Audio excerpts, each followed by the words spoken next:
What's up? What's going on? What's crack-a-lackin'? I can't hear not a damn thing. What is going on?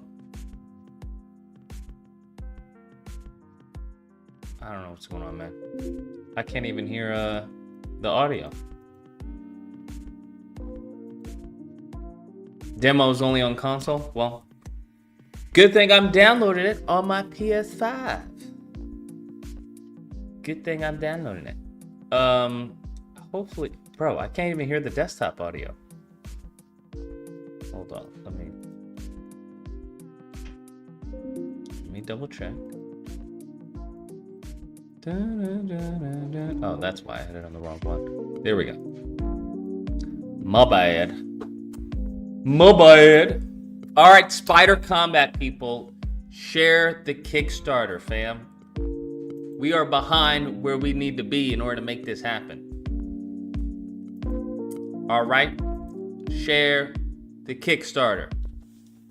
I'm trying to make this happen, bro. I'm telling you, it's going to be better than definitely what Insomniac put out.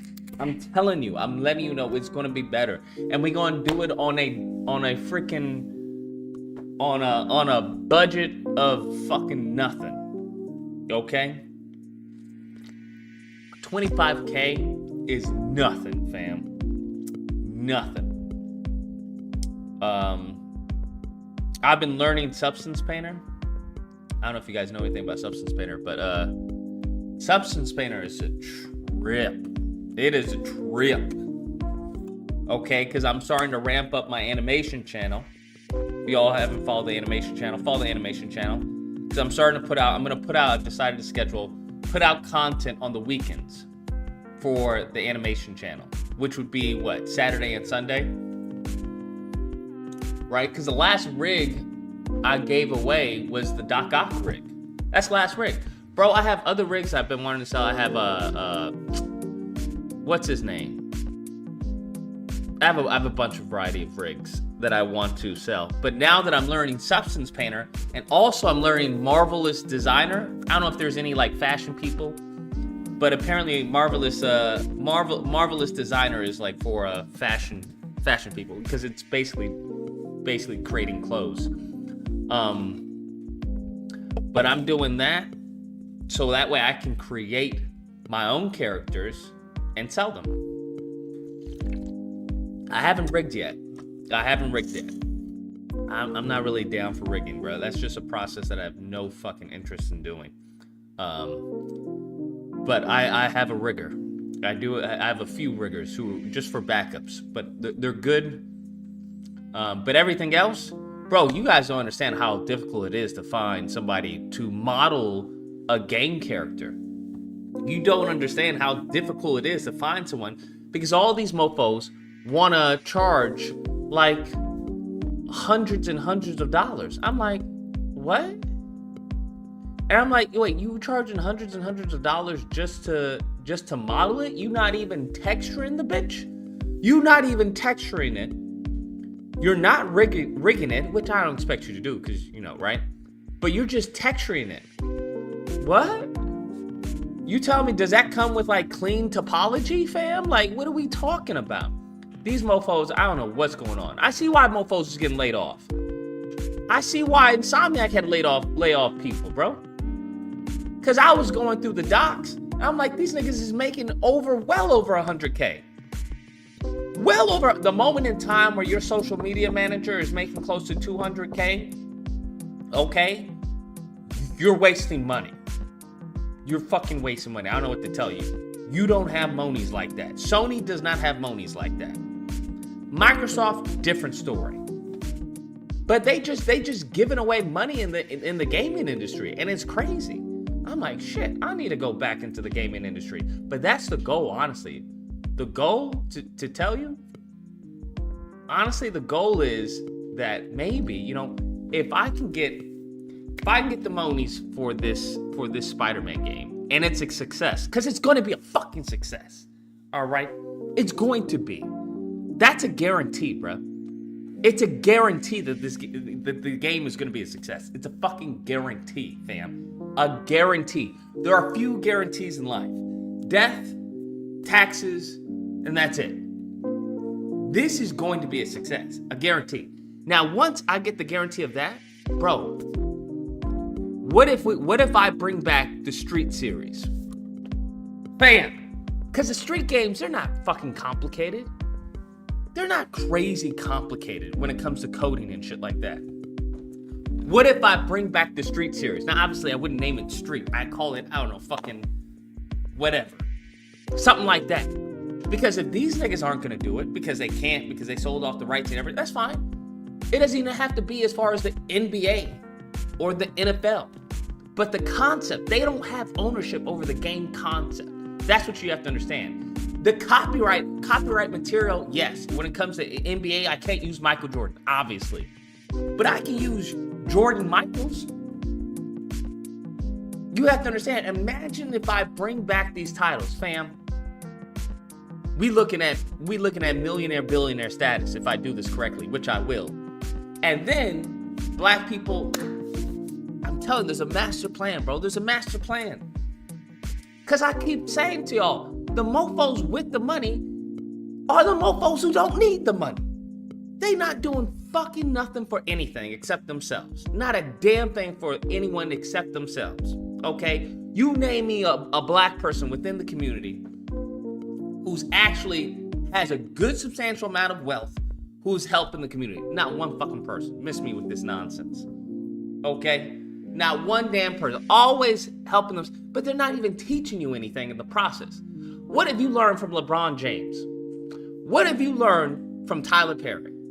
What have you learned from Oprah Winfrey? What have you learned? We can go on lower levels, honestly, but I'm not going to name names because niggas is sensitive. But what have you learned from any of these mofos? Whether it's I don't know, fucking a candy shop, a museum, a school, a hospital, whatever you learn. I haven't learned not a damn thing. Not a damn thing. So how the fuck am I supposed to reproduce or recreate what you're doing if you haven't taught me how to do it?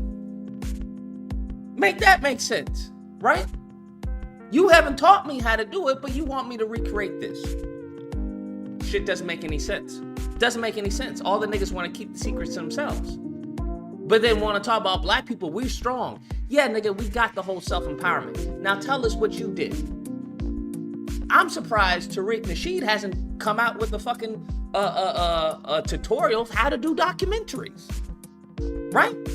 You want to tell me there's not niggas who would buy that? Nigga, you spending so much time creating the documentaries and you missing the actual bag.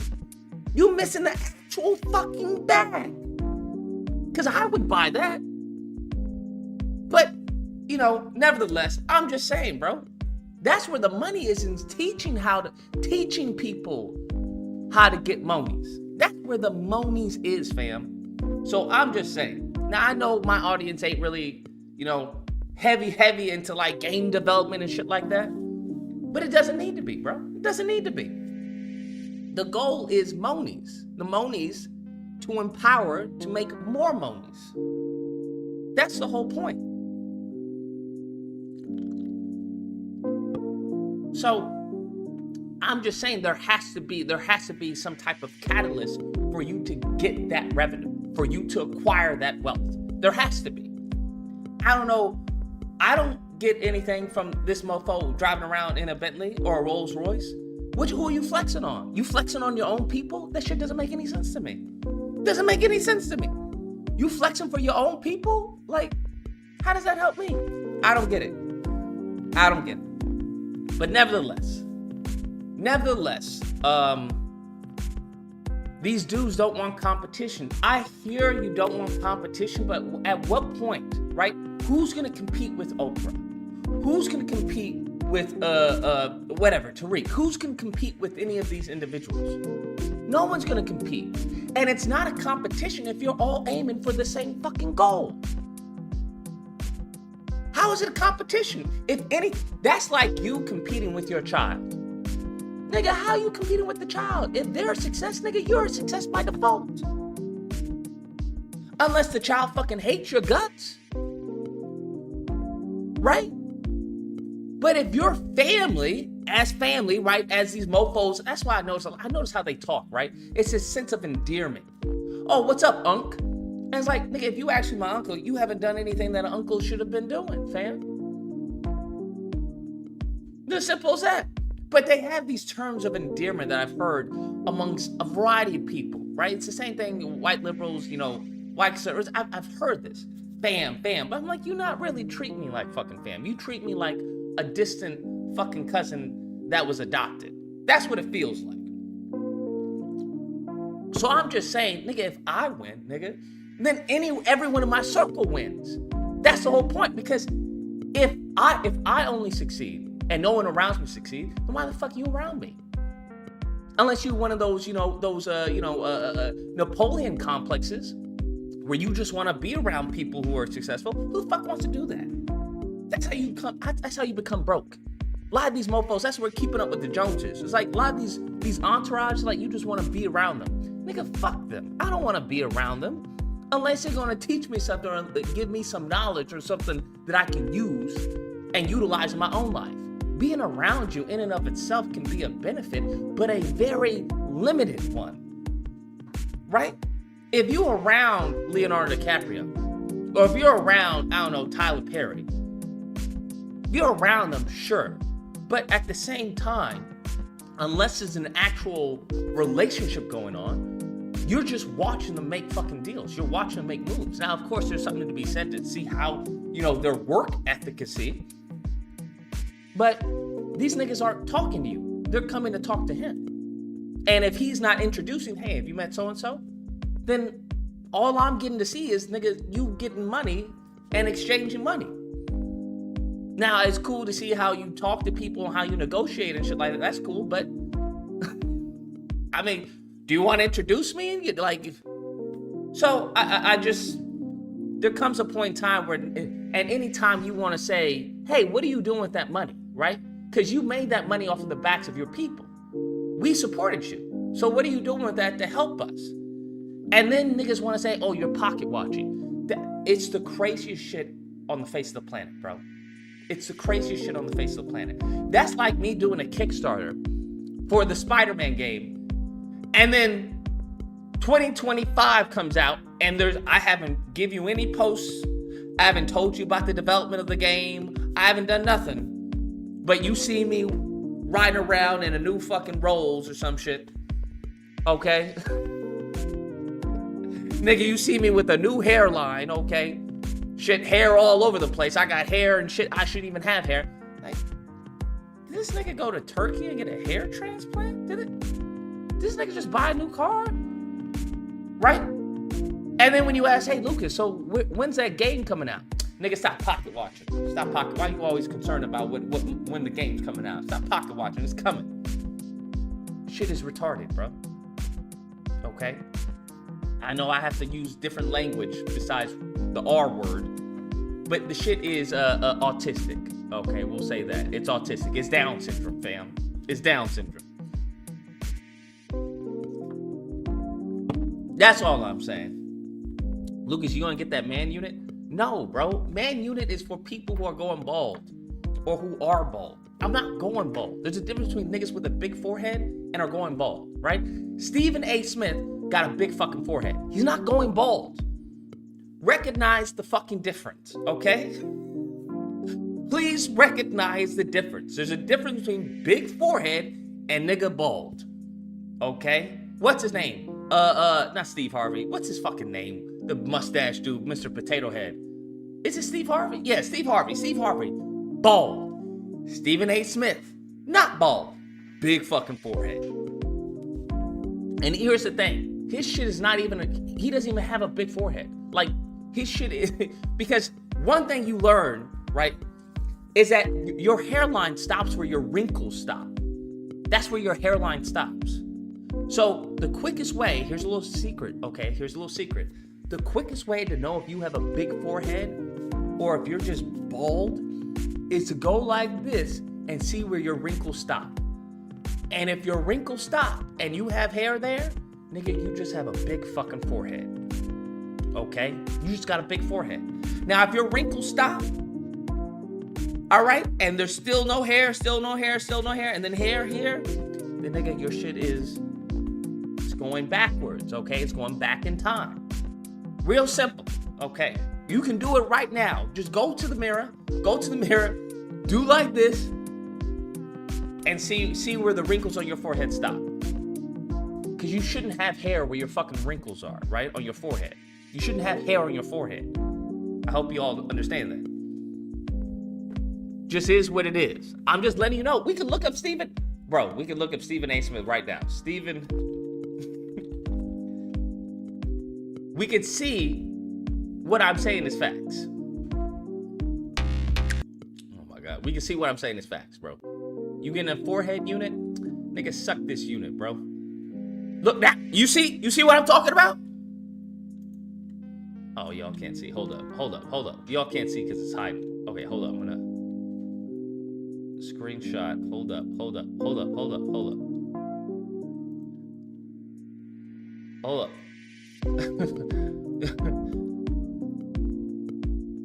Like, this is basic anatomy, bro. Basic anatomy. Do you see that shit, bro? Look at that. Do you see that? See where his wrinkles are? That's where his hairline should be. Okay, so he doesn't have a big forehead. He just has a receding hairline. Your shit is all the way back. Do you notice the difference? Right? So it's not that he's going bald. It's just that, you know, as you get older, obviously you're not gonna, the hairline shouldn't be that, but that shit is also pretty fucking far. Now, I don't know if he ever had hair there, but he has a big forehead. Do you now see that? Do you see that? Right there. Now, for me, my shit is just higher up. Not bald, just big forehead. I got baby pictures to prove it, bro. Not that I need to prove anything, but I went back as a child. I was like, did I always have this shit? And sure enough, I motherfucking did. I sure did, bro. But at the same time, I've never heard a woman say, you got a big forehead, I'm not gonna pull my panties down. I haven't heard that. Just to let you know. Just for all you men out there who may be a little too short or a little too pudgy, right? I've never heard a woman in all my life say, you know what, I'm not gonna fuck you because you got a big forehead. Never heard that. Never heard that, okay? Just letting you know.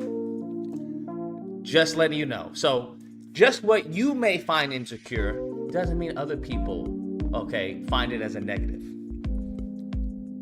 So don't let your own insecurities fuck up your blessings, all right? Because some of y'all have allowed your own insecurities to fuck up your blessings.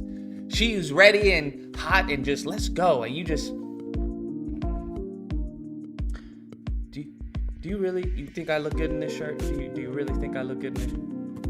What do you mean? I mean, do you usually get with short guys? What?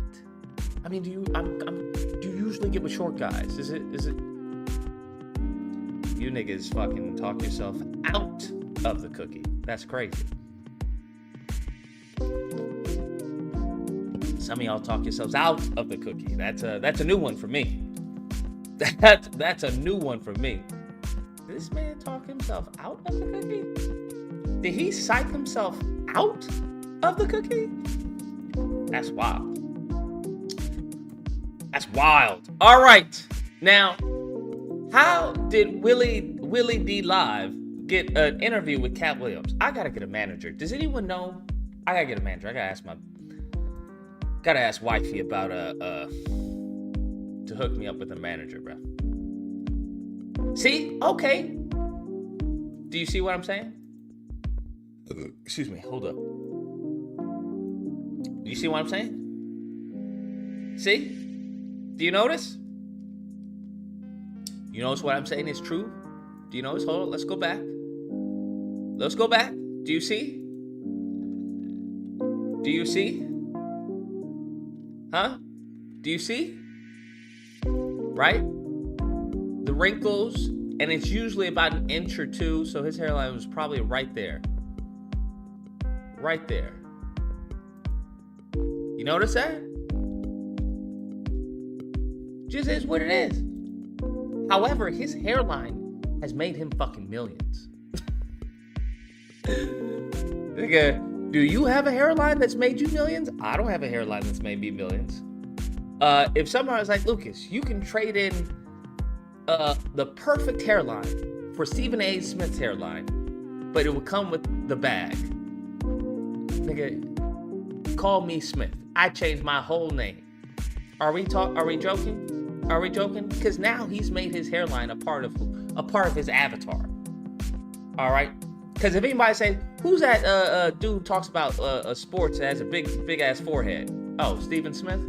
Yeah. That's him. Gotta think, bro. Think. Anyways. Willie D. For those who haven't seen it, I haven't seen it, so we coming in fresh. Coming in hot. Woo!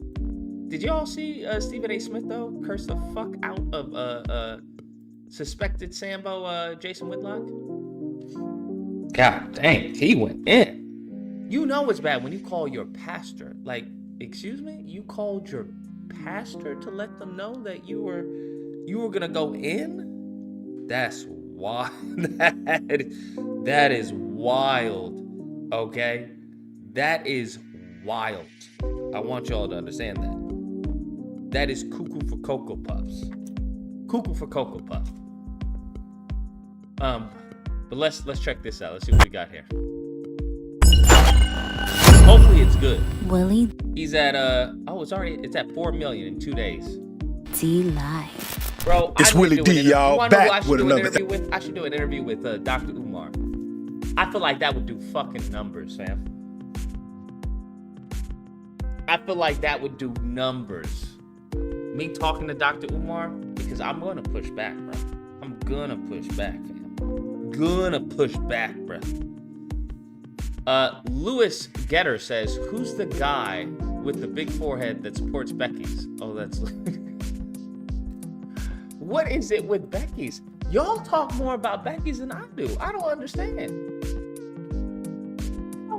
Y'all talk more about Becky's than I do. It's crazy. It's really crazy. I really don't understand. Y'all are essentially like the black women of black men. Not all, but many of you. Cause some of y'all, cause you bro.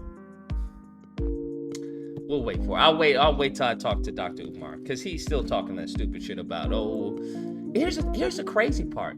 Why is there such a hyper emphasis on white women as opposed to like Asian women or Latina women, right? Or Indian women? Because there's some fine Indian women. Have you all seen Bollywood movies?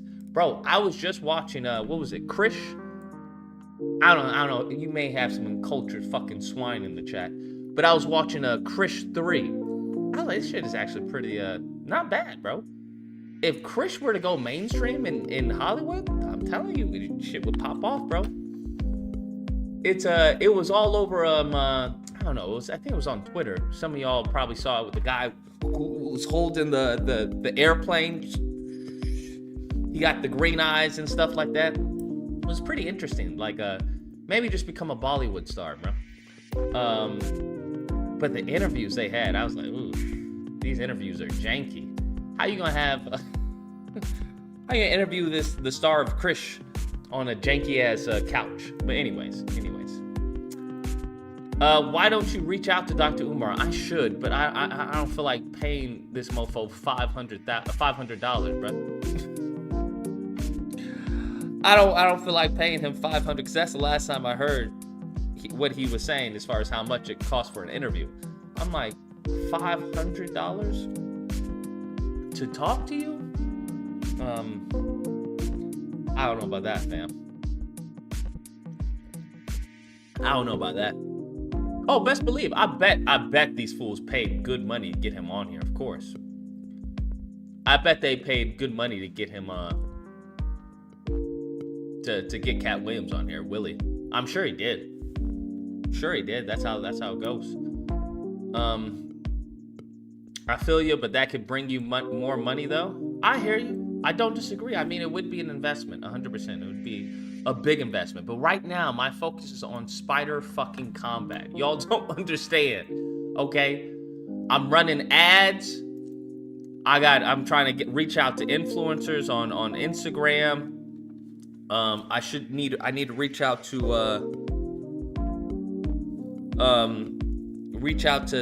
YouTube influencers. But some of these YouTube influencers, they be trying to charge you an arm and a leg. I'm like, I'm not paying you $3,000 to do a fucking ad post. That's not happening, bro. Like, I'm not doing that. So, yeah. There's that. There is that. Hold up. Let's share. Share if you haven't. All right. If you haven't supported, then please share the link.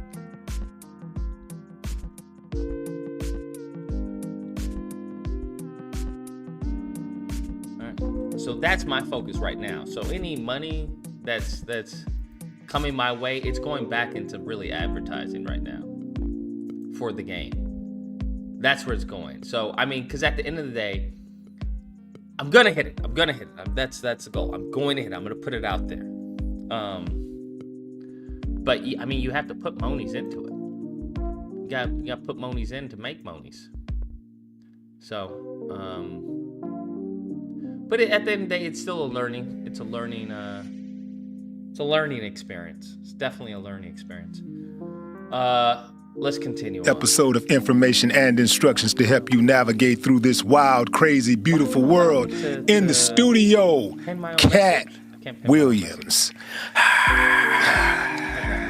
What's up, Thank King? you. How are you, sir? Oh, man, one more hop, I'll be on top. How Prepare about for you? your hop. Doing great. One more hot Doing shot great. on top. Yeah, you're doing great, man. It won't Cleveland, let me Ohio. pin my own message. Dayton, Ohio. Cincinnati, Ohio. Where you, I mean, see, my bad. You were born in Cincinnati. Yep, I was and born then in you were Cincinnati. raised in Dayton. And raised in Dayton, correct. Man, yeah. you know, we had a show in Dayton once, and it almost like provoked a full-blown riot. In Dayton, they had these cops with these big old 10-gallon hats. They did. Big old white cornbread-fed dudes, and they were telling us, y'all gonna either pay for all of this equipment that y'all destroyed on the stage. We destroyed, allegedly, equipment, band equipment that belonged to After 7 and Troop. Okay, we do not care about you. No offense, Willie. We tuned in. This is why Shannon Sharp was so good, bro. Shannon Sharp made the focus on him, on Katt Williams. I think that's why it was so good. Like, I don't give a fuck about your band equipment and what you destroyed and all that. No disrespect. No disrespect. I'm just like, nigga, we here for Katt Williams, not you, sir. We get you every day, I assume. But let's go on. Let's skip. Legitimately half black and half white. So wait, what?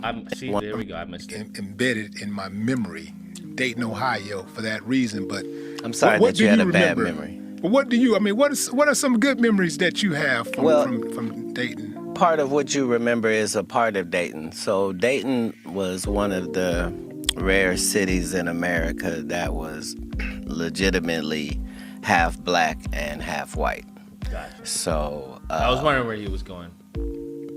There was power on both ends. I came from a very powerful family in Dayton just because of our sheer numbers. So there were 13 on my father's side and 7 on my mother's side. So I had like 100 first cousins in one city. Like, we just had a large family, and it was a great place for black people, and it was a great place for white people.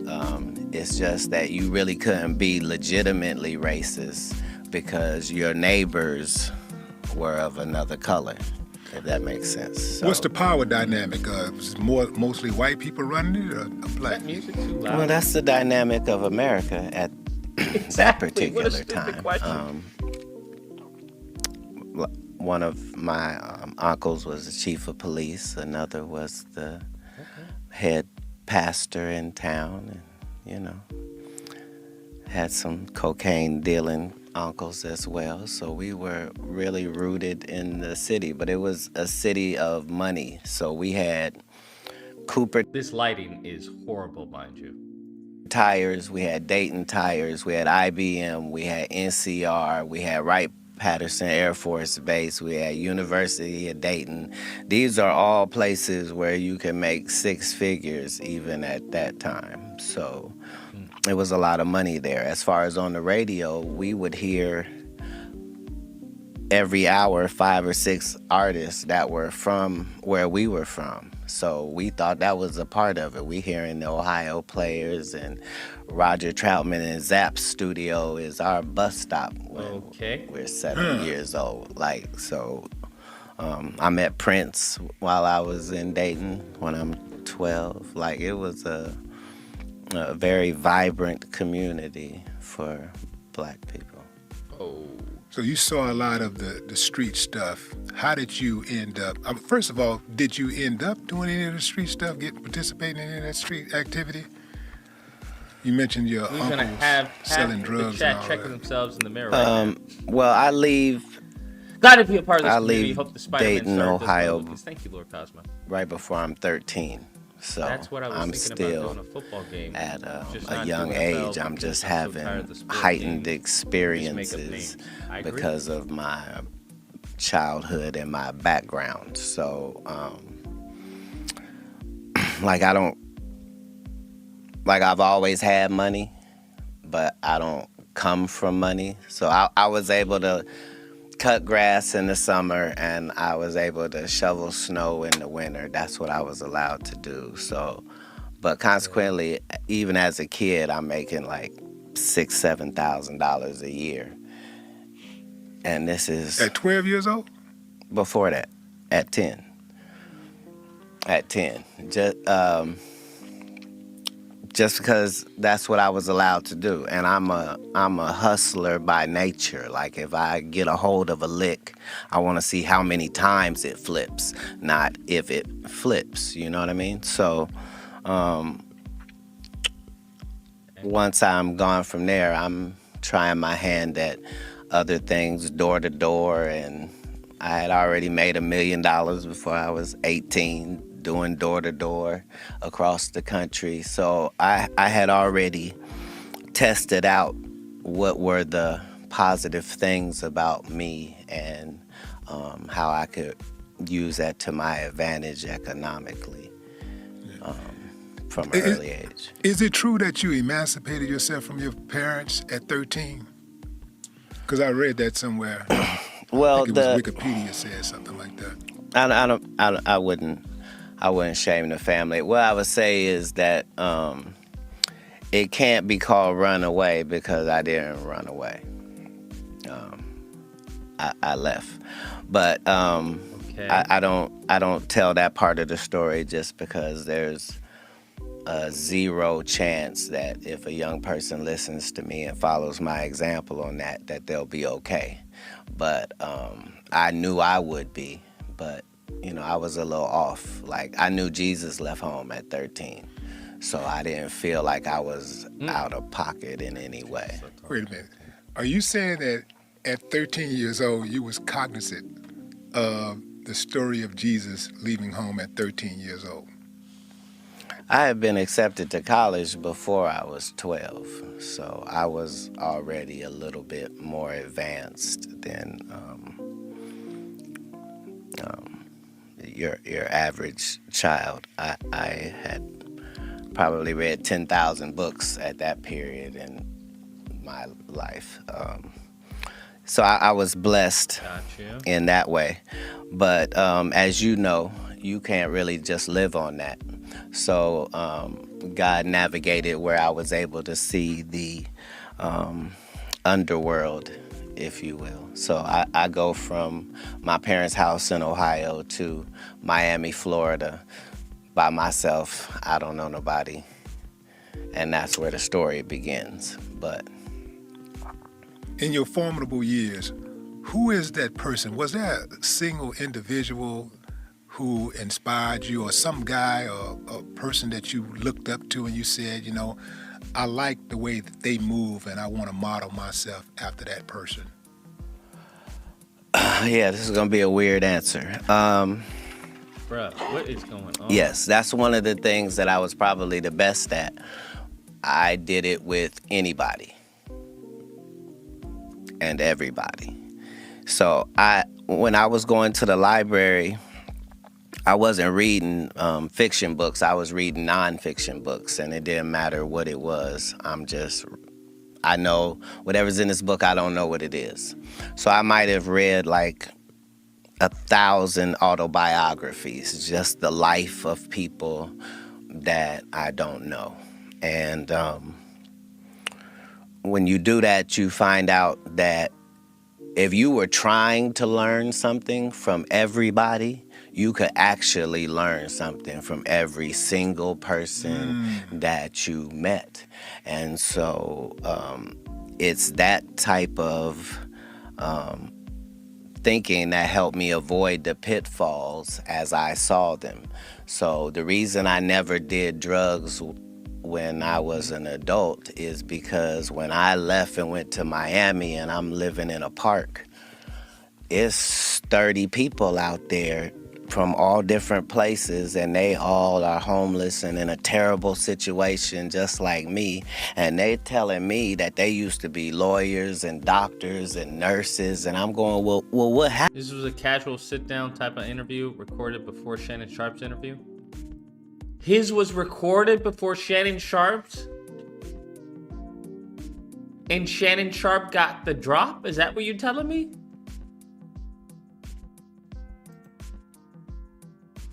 Because this was released, I believe, after Shannon Sharp's interview.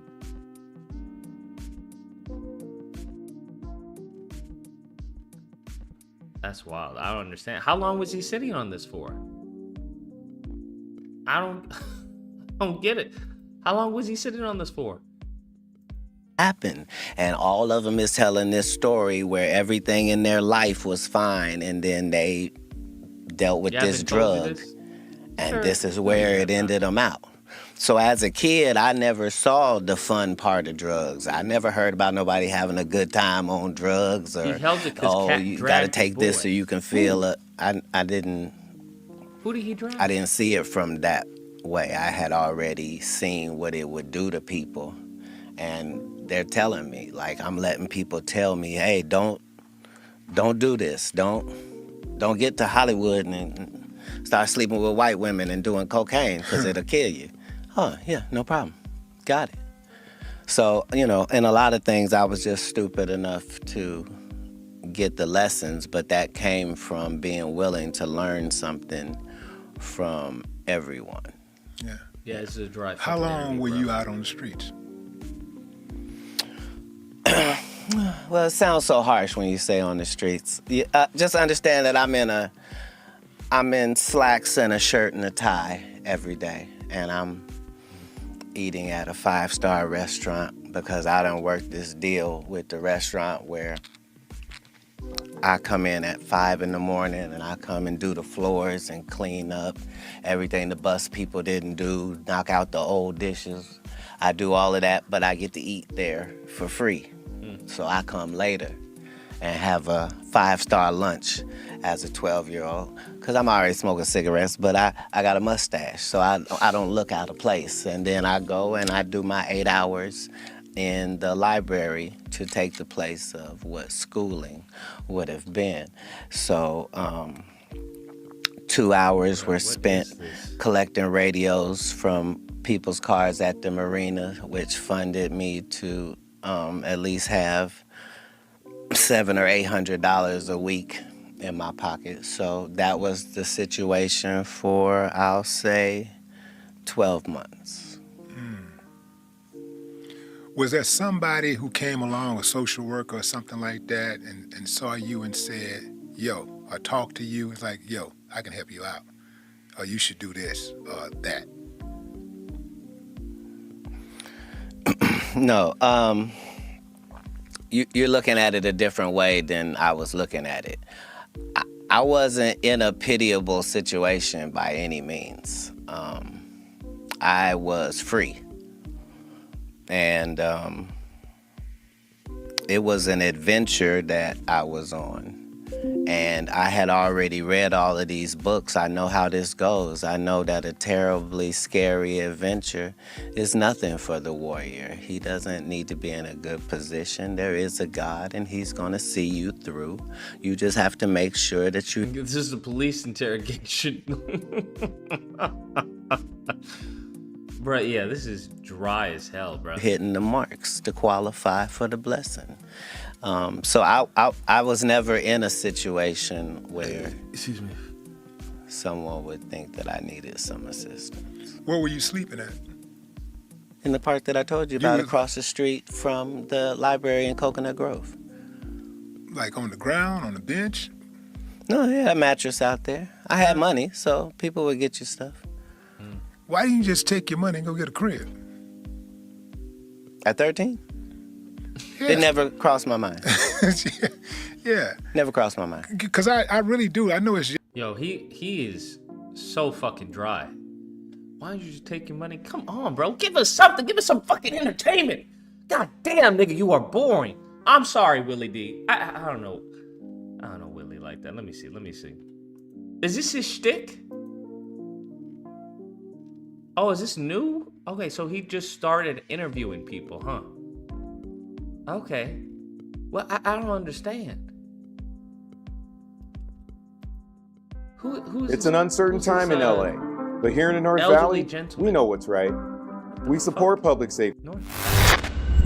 Has to sit down with that. If you believe in what Essence is saying about telling a lot about a person about who they follow. Okay, that's his thing. He's just very low energy. Jesus, man, Lord in heaven. Honestly, everyone who saw this one said this, but it should get interesting later. He just fucking just. Now, I want to tell you something. I don't know, man. Give this nigga a fucking pre-workout or something. I don't know. I can't stand people like that. Maybe it's just me. I'm just like, nigga, do you live? Like, what's wrong with you? Why are you like that? I'm fine. This is just how I am. I don't need to be all hopped up and everything. I'm like, nigga, fuck. God dang. Take some, here's what some of you niggas need to do. Take some fucking, what am I thinking of? Improv courses. Take some improv classes. That's what I think a lot of you mofos should do. Take some improv classes, okay? Because it'll make you a better person. And especially when you're socializing and stuff, it'll help you socialize better. Take some improv courses, okay? Just don't do it for me, do it for yourself. Because God dang. Goodness gracious. You get used to it after a while? Nah, nigga. The only way I get used to this, if it's a woman whispering in my ear, how you doing, Lucas? You know, you're looking extra muscular today. I am. Thank you. Thank you. Right? Maybe during a massage or something. I'm not listening to no fucking nigga talk like this. Nah, what you mean? But how? I can't even understand what he's saying because my brain is shutting off.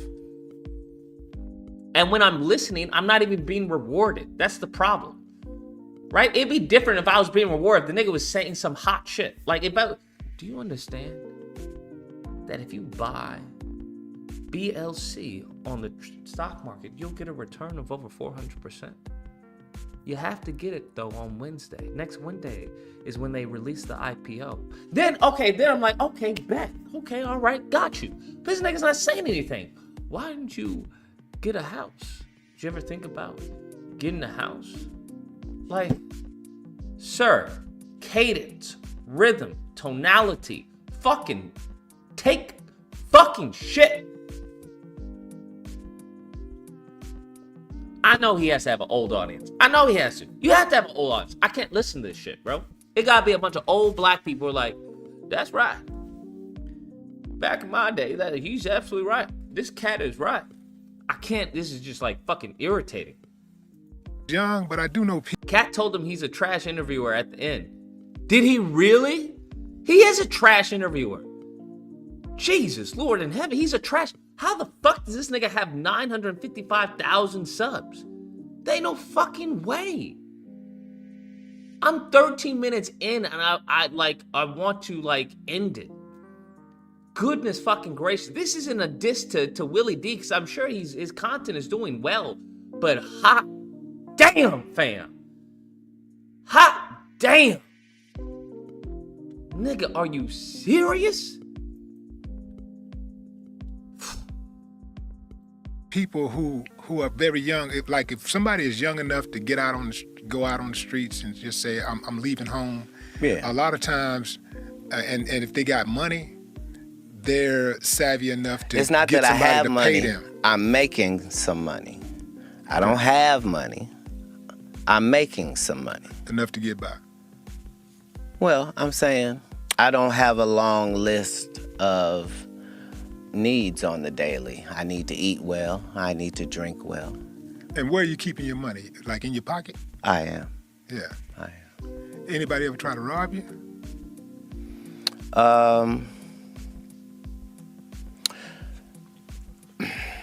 No, I did have somebody try to violate me while I was out there. What the I think because I didn't know really what gay people were. So I wasn't really clear. That's wild. I knew how gay people acted as I had seen, but I wild. wasn't aware that it had a sexual connotation to it. So as soon as the guy kept talking to me like he liked me, I was really confused because guys don't like guys. Yeah. And I'm trying to figure out, is there something about your background that makes you talk like a lady while you're talking to me? That's wild. But yeah, I had that as a situation. Bro, there's so much meat on that bone. Like, you're not jumping on that? Please tell me he jumps on that. There's so much meat on that bone. Like, what? You are a boy, Damon. Like, you, what? How is he not responding to any of this? But other than that, no, I wasn't frequently tried. And it seems that Katt Williams is meeting him right where he is, bro. If you're gonna be a boring ass interviewer, fine. I'm gonna be a boring guest, bro. That's what it seems like. That's what it seems like, bro. I could be wrong, but that's what it seems like. That's exactly what it seems like. Goodness freaking gracious, man. As a young person. Yeah. So I'm asking some of these questions that I'm asking because I'm really trying. And he didn't jump on it. He didn't jump on it. He just let it hang there. Figure out, like, how did you develop your psyche? Like, you're a very insightful dude. Right. Just trying to figure out, like where did that start at? Can you pinpoint a specific time and space where you said, yeah, I get it. I see what's going on. Yeah. I probably like 5 years old.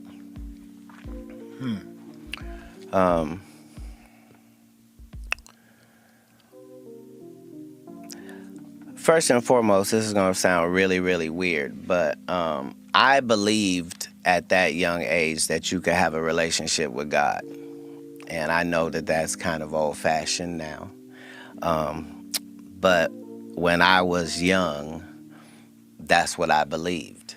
And so I developed this relationship where we talk 4 or 5 times a day and we talk about everything, and I'm coming to you when things are well and when it's not well. And if I ask for something, I know when you gave me what I asked for because it's the only time. So I understood at a young age that I wasn't like everybody else, that I was in a blessed position and that I had the ability to be able to make things happen if I could find the instructions and follow them. So at 5 years old, that's how I thought. I knew when things were wrong with the Bible. I wasn't worried about authority because God was like the authority. And other than that, I gotta tolerate you, but I'm not allowed to bow down. I'm like that as a child. So my parents didn't do anything wrong. They just wanted me to live a life that I wasn't going to live. They wanted me to be this, and I was not free to live a double life. I can't be that and be what I'm trying to be. What was that they wanted you to be? A part of their religion. They were very devout in religion. Christian? Yes, a branch of Christianity. Oh my God. Yes. Bro, Katt Williams looks like he wants to just end it all. He looks like he just wants to end it all, bro. He's like, that's correct. That's correct. The religion. Good job, Willie D. How much more time do we have? Lord in heaven. Bro, this nigga is so boring. He's making the mic shut off. The mic. His mic was like, nigga, I ain't gonna be on for this bullshit. Click. I'm sorry, the mic turned off. Give me 1 second. The mic turned off. There we go. It's back on. Goodness gracious. One point, did you become a Muslim? At one point, I became several religions because that's the only way you can really find out what's going on in a religion. Religion is not something that you can just study the books about it and now you know about them. I had to be a member of the Fruit of Islam in order to know. Minister Farrakhan calls me his son. I was not. regular even in that endeavor, just because whoever the true God is, I don't play about him. And I understand that regardless of what you choose to call him, it's the same entity. Yeah, recommend speeding this up. Let's go. 1.5. And once you study all of the religions, you find out that nobody's really disagreeing with anybody. The Jews don't believe this whole set of things that Christians don't, and Muslims either. Why are people so afraid of Farrakhan?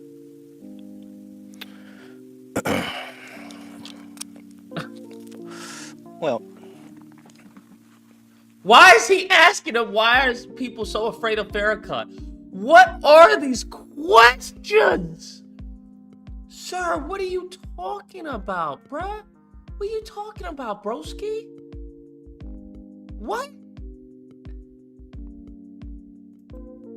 if you had the ability to control the black people on this planet, there isn't anything that you couldn't take, dismantle, destroy, or interrupt if you could mobilize black people. And so part of the ops agenda, a part of their modus operandi, is to find out which one of you niggas is a potential leader. And if you are, then we begin a work of progress on your life, which will make people get off of that. It's a part of it, as much as in any defense, you're trying to figure out which way this dude is likely to go so I can rip that ball. It's the same. Yeah. Farrakhan is a polarizing individual. A lot of people really, I do believe, don't really understand him. I think that there are people who gets the message. This is what frightens them, is because they know, as you alluded to, they know what he's capable of doing. You know, uniting black people and guiding and leading black people in the right way. There's not been a successful one of those yet. So just like if you're a rapper, any rapper can get hit. Yeah, we can go through 300 years of history and look for all the black people that fit the description you just said. They never make it. Yeah, which is why I believe that they should stop trying to make it. I really do believe that, you know, it's each one reach one, teach one, but the leadership is in yourself. Like, all of us are capable, well, not all of us, but many of us are capable of being a leader. Like, instead of sitting around just waiting on one person to be that leader. You know, well said. But in real time, In real life, being the leader of yourself gets you nothing. The people demand to be led, regardless.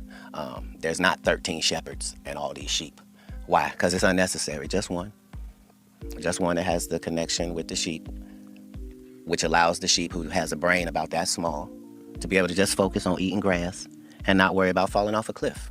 We have the desire as humans to be led. We want to be led into battle. We want to be led into the football game. This is all because this is how we are wired. The cheerleaders and the pomp and circumstance, that goes back to the times of first humanity, because we do need that. Yeah, well, you're talking about a myriad of leaders. You're not just talking about a single individual. Right. And I see a lot of people just be sitting back waiting on a Messiah. They're waiting on that one person. And But they are too, though. Who's that? The other side is far more diligent about looking for that Messiah than we are, because they know where to look. You probably wonder, why do white people pay so much attention to black people if they don't like them? You would think if you didn't like something, why would you be paying attention to it? I don't pay attention to things I don't like. What's the answer? The answer is the liar knows what lie he told. You see what I'm saying? So even if I made it deceitful and I made you think that the answer's over here, but the answer is really over here, I'm still going to be looking over here. Me, the one that tricked, because I know this is the right answer. Black people have lost their identity, but our oppressors have not lost our identity. That's just why they chopped those noses off of the Pharaoh and the Sphinx in Egypt in the first place. Is because without this nose, we can tell you this is whoever it is. But with that nigga nose, it can only be niggas. Why would somebody vandalize a whole face and only vandalize one part? Nobody wanted to knock an eye off or take an ear off or no chin's missing. Nope, just the nose. Because it's a brand. It's a brand. no chin's missing. You have an uncanny way of thinking outside of the box, and you are very good at breaking things down like you just did.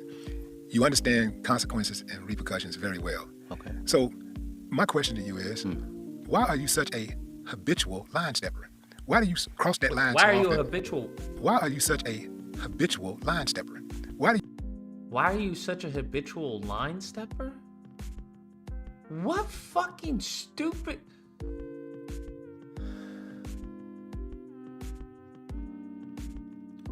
Why are you such An habitual line stepper. This is fucking wild. You cross that line so often when you know what the Why repercussions not? and consequences Why- are going to be. And they're not going to be favorable to you. For example, Right.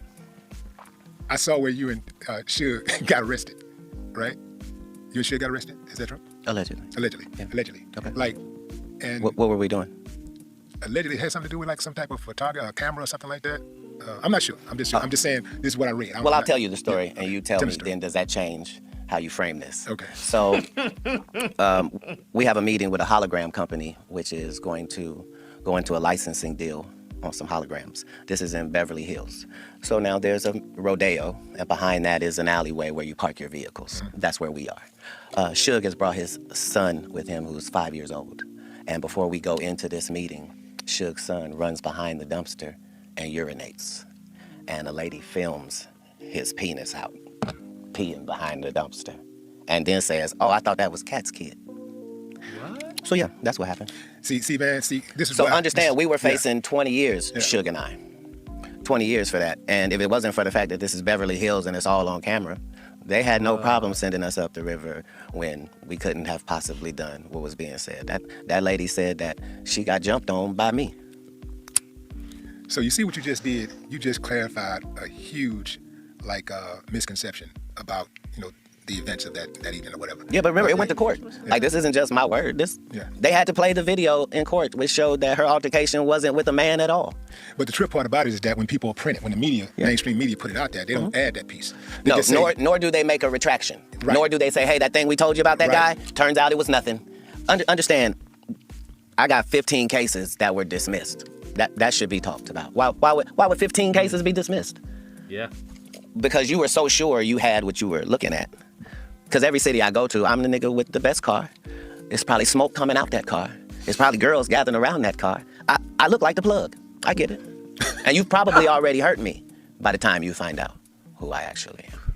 right. See, because of that clarity you just provided, Yes. is the reason why I want to know. I think the world. Sir, it's not even the clarity. He gave you so much about the media, about who he is. There's so much meat on the bone. He's just saying, let's go over here. The man told you about being, homeless or whatnot, what that meant, how he someone tried to attack him or whatnot because he was on some bussy agenda, and you just swiped that. Just next. Man told you about the story, about what happened. You could go so many directions. Like, why? What? That's crazy that the media would treat you like that, because I see that as emblematic of your whole career, of how they've always tried to shun you, but despite something, bruh, you managed to rise to the top. So, something, but then you just he's giving you gems, and you're just fucking throwing them away. God, Willie D, all due respect, don't ever interview another person your whole fucking life, nigga. Don't in your whole life. Don't interview more people, for the love of God. Jesus just sent me a text message, bro. Dear Willie. Oh, this must have been to you. I guess he must have CC'd me. Nigga, what the fuck was that interview with Katt Williams? Nigga, I know I taught you better. Oh, damn. Okay, Jesus really is a nigga. Don't you put some bullshit out like that again, or nigga, I'm gonna see you. There we go, bro. There we go. Goodness fucking gracious, bro. I want to know what happened between you and Ali Sadiq. I know you said The you world don't talk couldn't about it. possibly want to know Wanna that. know, He's man. not We want- famous enough for the world to want to know that. At least we're Because my famous. side of the world doesn't want to know that. See, Well, my side of the world. here's the thing. What happened, man? A lot of times what liars do first is they set up a narrative and a scenario. Like Michael Blackson just got on national TV and told people, "Yeah, I got a beef with Katt Williams." He's being so careful he won't get canceled. That's why he hasn't released his footage. Get canceled for what? Nigga, get canceled for what? I don't even understand. What you gonna get canceled for? Why are we acting like Katt Williams is fucking Nick Fuentes or some shit? Or an alt-right? Get your scary ass and don't interview the nigga. If you gonna play it safe like that, don't interview him, bro. How the fuck you gonna get canceled? If he were to say some shit about, he should have gotten the scoop on fucking Steve Harvey, on what was going on Snoop and all that. He should have gotten the scoop. Nigga, how you niggas is scary, bro. You old. See, now I see why black people are in the position we are. Because you old black men is some bitches. Not saying this of Willie D. I don't know Willie D personally. I'm just saying. Y'all old niggas is some bitches, bro. Just straight the fuck up. Y'all got smoke for everybody. Y'all got smoke for everybody within the community as opposed to everyone outside the community. Fucking wild, bro. Absolutely cuckoo for Cocoa Puffs, fam. Absolutely cuckoo for Cocoa Puffs. And you bitch-made men have bitch-made children. These niggas will be the first one to tell you about their fucking ancestors. And, I'll come from Frederick Douglass and blah, blah. Nigga, when I say this, I mean this respectfully. You are not your ancestors. It's as simple as that. Because, and here's the thing. If you have one group of people who aren't their ancestors and another group of people who are their ancestors, you will get fucked 9 out of 10, given the context of their ancestors. So you have a group of people whose ancestors were a bunch of fucking slave masters, okay? And you have a group of people who are a bunch of some fucking slaves, right? You have to understand, well, what part of your ancestral lineage are you going to associate with? These niggas apparently associated with the bitch niggas on the field. Because hot damn, this is crazy. Once again, this has nothing to do with Willie D. I'm just saying, this is just, you niggas is fucking embarrassing, bro. You niggas is fucking embarrassing, bro. Fucking embarrassing. Lord in heaven. Because I've been around the conservative white circles. They will tell them, advise them with the quickness. Listen, say this, do this. Hey, have you tried investing in this? Here's the beautiful thing about them. They control damn near everything and then complain about being victims. There is anti-white racism going on. What? Where? By that channel. Who's that channel ran by? That's not the point. So it's you attacking you and it's my fault?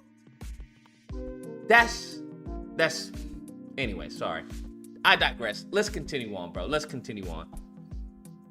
Katt is mad at me about this, and because I said this, and I didn't even mean it like that. And the whole time, he's never talked to me.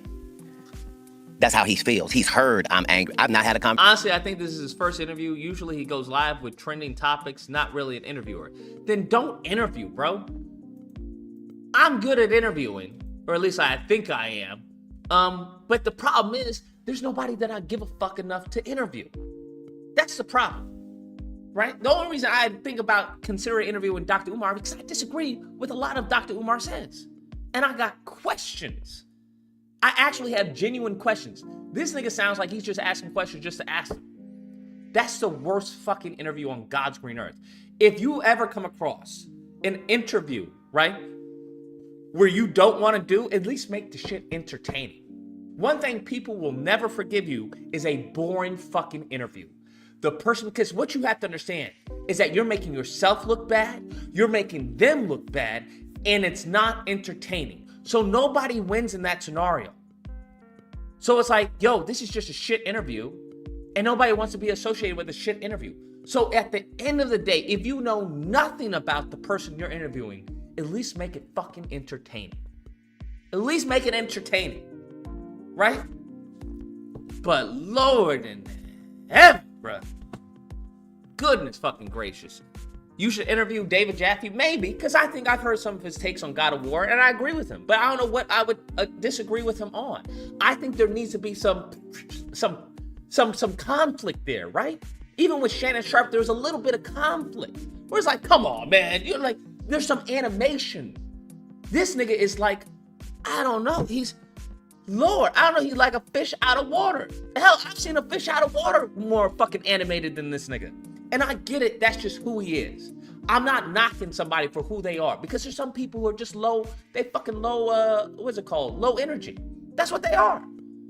It's simple, it's low energy. I get it. I'm just at a different level. I can be low energy, but even my low energy is not like this. If you ever see me acting like this, well, I think it's very important. Just know, nigga, somebody has spiked my fucking food with Ritalin. Just know that.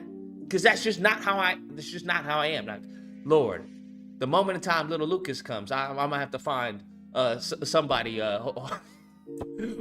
who mellows the equation out. All right, because we can't have this little nigga. Listen, nigga, you not Spider-Man. Get off the fucking counter, bro. What are you doing? You gonna break your femur? I can't deal with that, bro. But God knows me. God knows He would never give me a fucking little Lucas that behaves like that. He would never do that to me. But I'm just saying. Goodness gracious, just Lord in heaven. Conversation with him.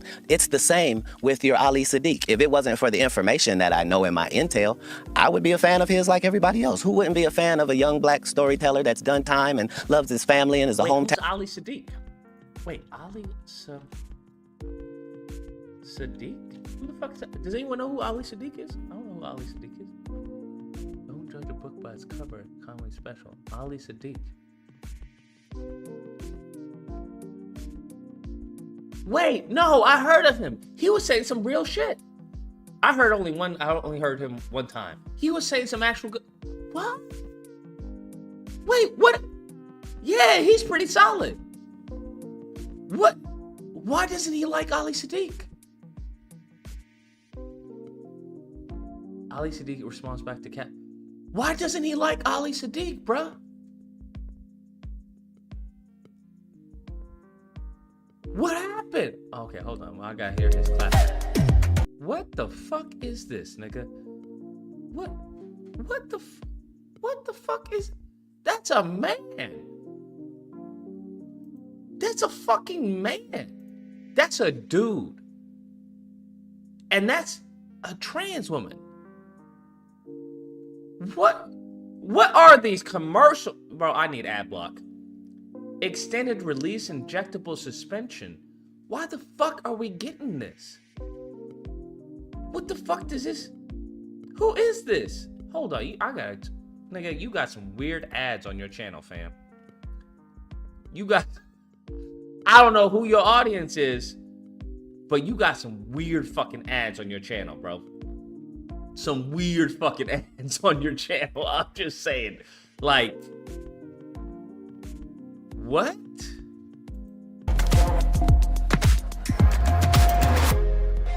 What even is this? Aptitude?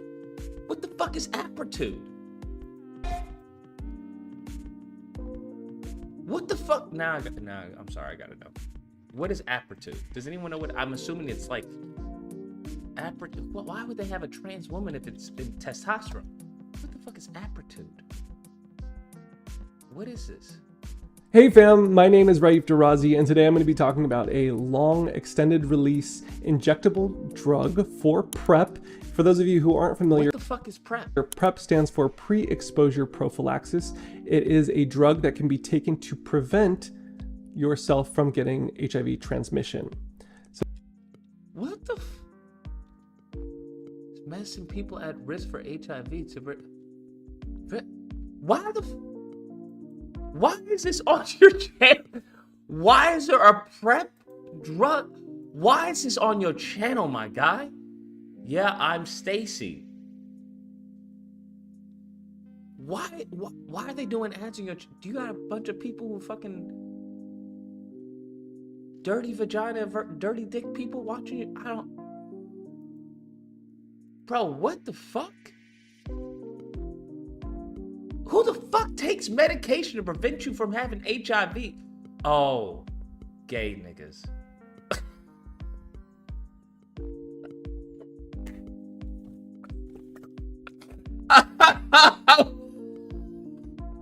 It just clicked in my head. Okay, it just clicked in my head.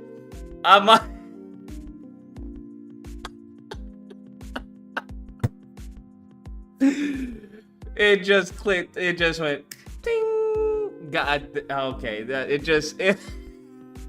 was like, what the fuck do you have to be doing to be like scare you gonna get HIV?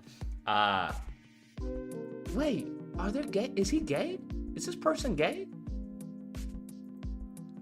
Because I don't know why you would get gay ads on your fucking page. If you do not have a whole bunch of gay people on. There's another one. What is this? Capoeira? I don't even know what the fuck this shit is, bro. Hold on. I'm just trying to find one. Hold on. Let me see. Hi everyone, Mark Barden here at Sandy Hook Promise. God, bro. On December 14th, 2000. I need. Oh man, so Katt Williams was on Club Shay Shay and that man wasn't holding back no punches as He doesn't strike me as, you know, him and shit. That's weird. He got gay ads on his shit.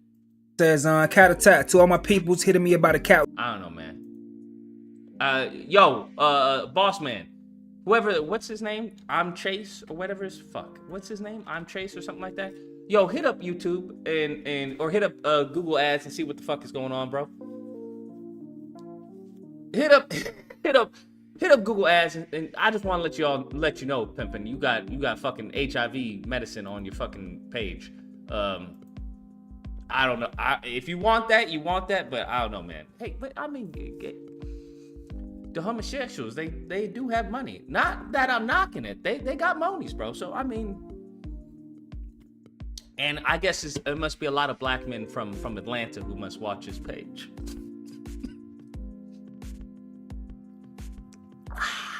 Must be a lot of black men from Atlanta watching his channel. Let's continue on. I'm sorry.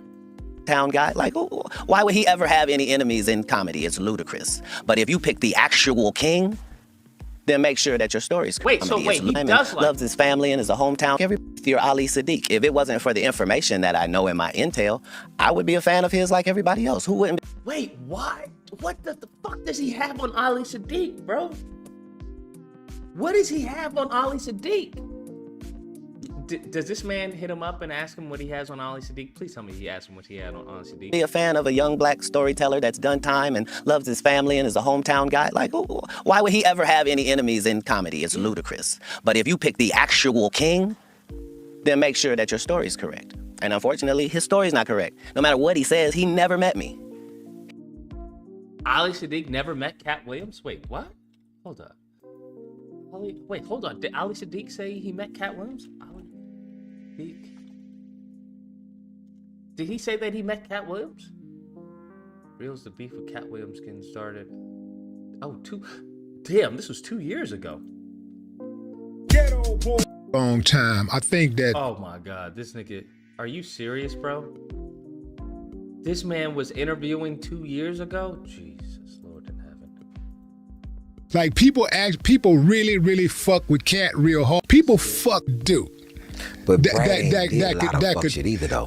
It ain't nothing that Brad he do to you, man. So let's go to the story. Let me speed it up. Shreveport. We in Shreveport. The song out is Every Day I'm Hustling. Who made that song? Every Day I'm Hustling. It's Rick Ross. Rick Ross. Okay. You know what I'm saying? So what year is that? Okay. Shit, I don't remember. Whatever that shit is. Remember. Okay. Yeah. So Every Day I'm Hustling was some anthem that he was coming out to. Like everybody come out This to a is song. Ghetto. This is Ghetto Boys Reloaded. Ghetto spelled G-E-T-O. Just to prove its authenticity. And I want people to understand, I'm not saying Katt's not talented. I wonder if the person actually thinks ghetto is spelled that way. Never mind. Let's go on. I said I don't even like that. I don't like Katt. I always was a fan of this little man. I'm talking about when he was Cat in the Hat. Because people act like he been.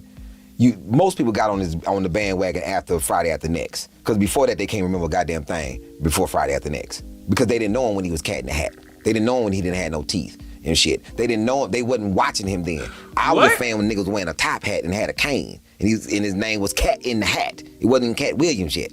So Friday After Next, the pimp shit happens. Said when he had cool. no teeth.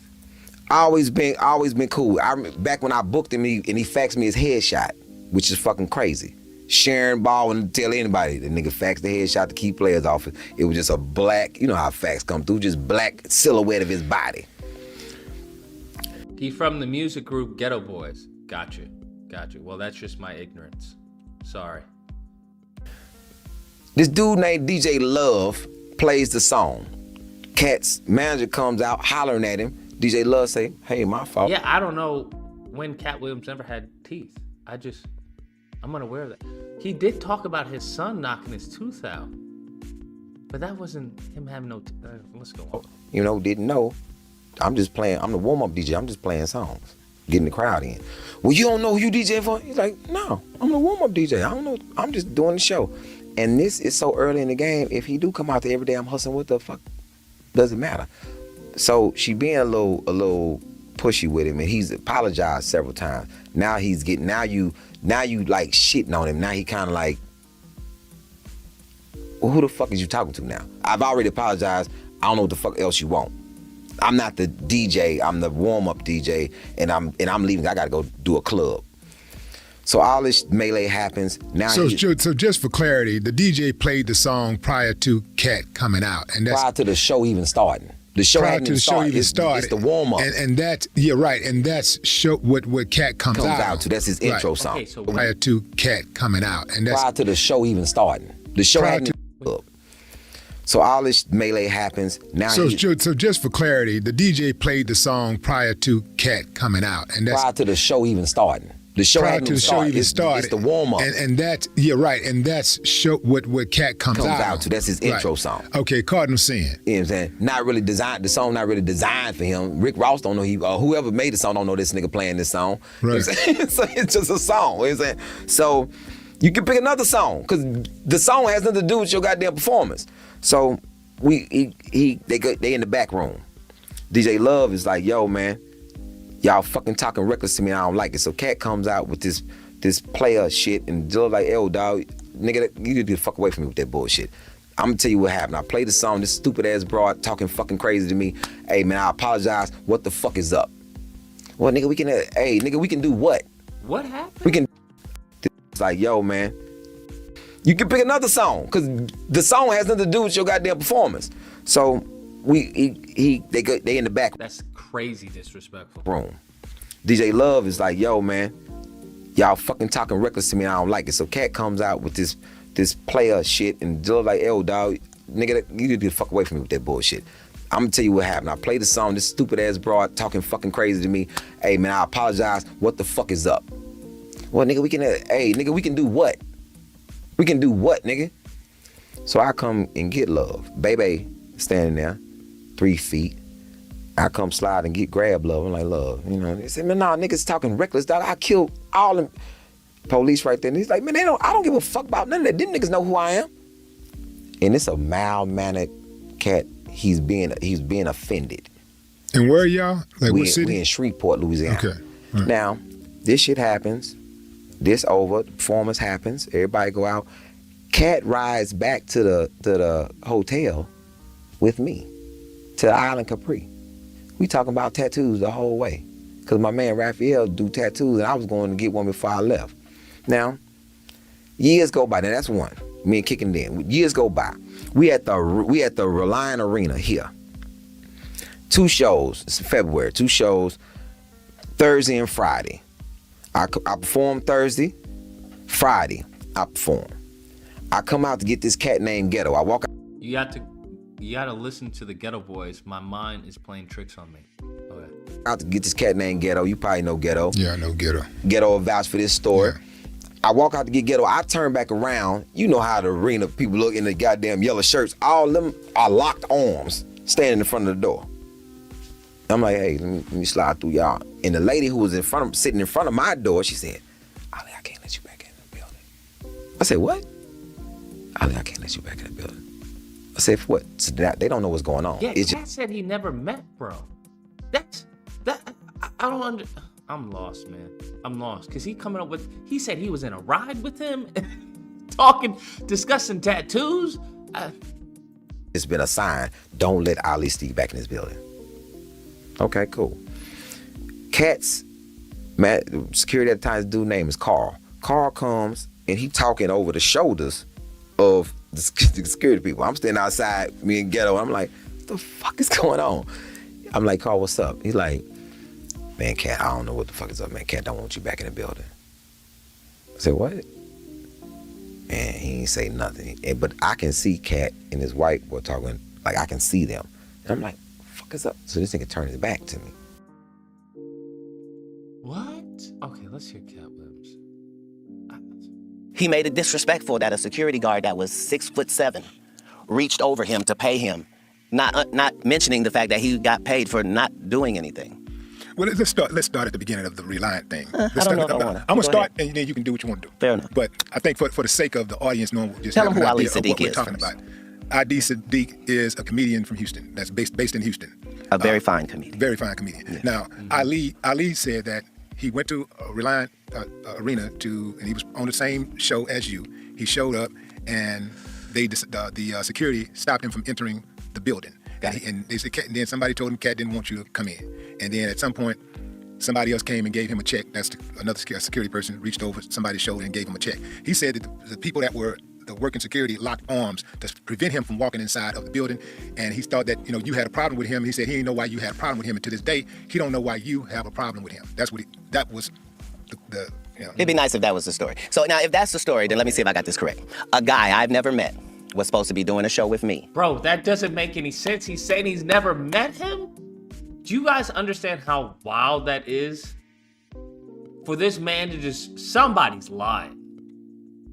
Somebody is just... bold. This is not even lying. This is like you're fucking crazy. That's what this feels like. It feels like, no, you're not lying. You're just actually crazy. Something's not right here, bro. He said he's never met the dude. Like, do you all understand? That'd be like a girl saying, yeah, I spent the night at Lucas's place. He was really cool, really nice. He had a whole bunch of Spider-Man toys on the ground. He took me back to my place. I went in his car, and all of a sudden he just ghosted me. And that come out, and I say, I've never met this woman before in my life. She's very attractive. I wouldn't be opposed to meeting her. She's very attractive. I wish I did have intercourse with her, but that never happened. I want you to think about that. Think about that. He's not saying, nah, that's not what happened. He's saying, I've never met the dude.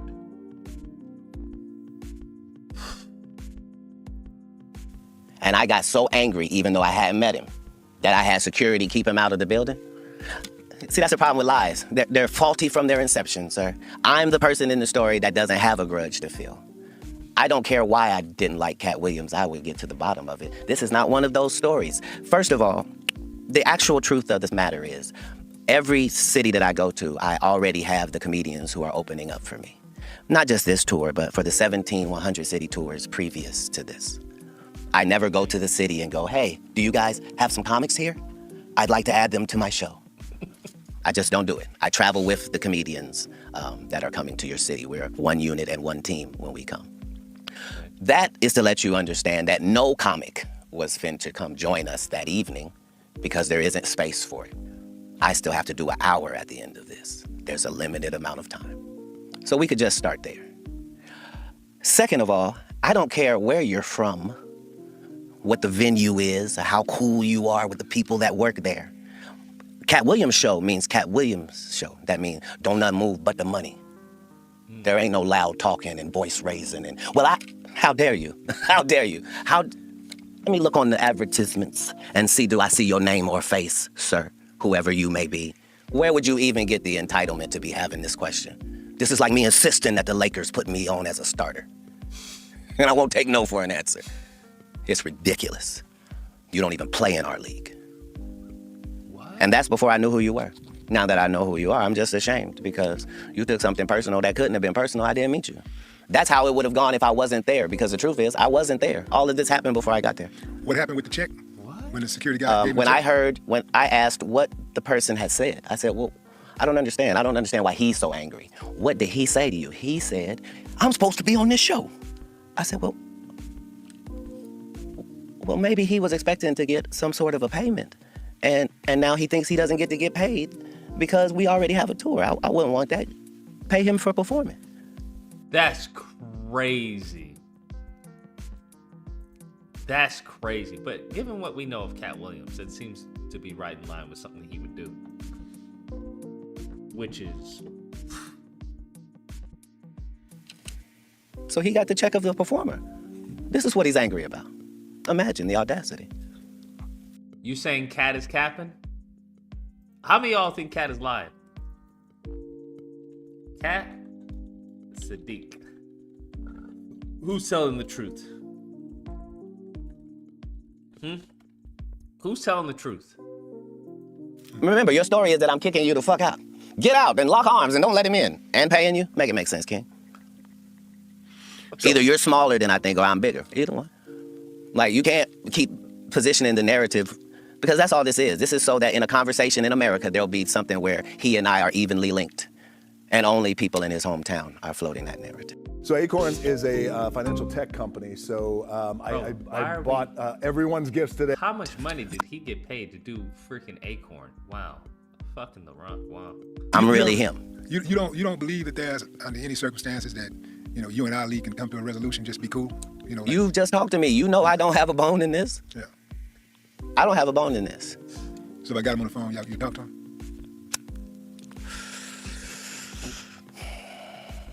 I would have gave him the celebrity boxing match he asked for if I thought he was a celebrity. Oh, come on, man. Yo!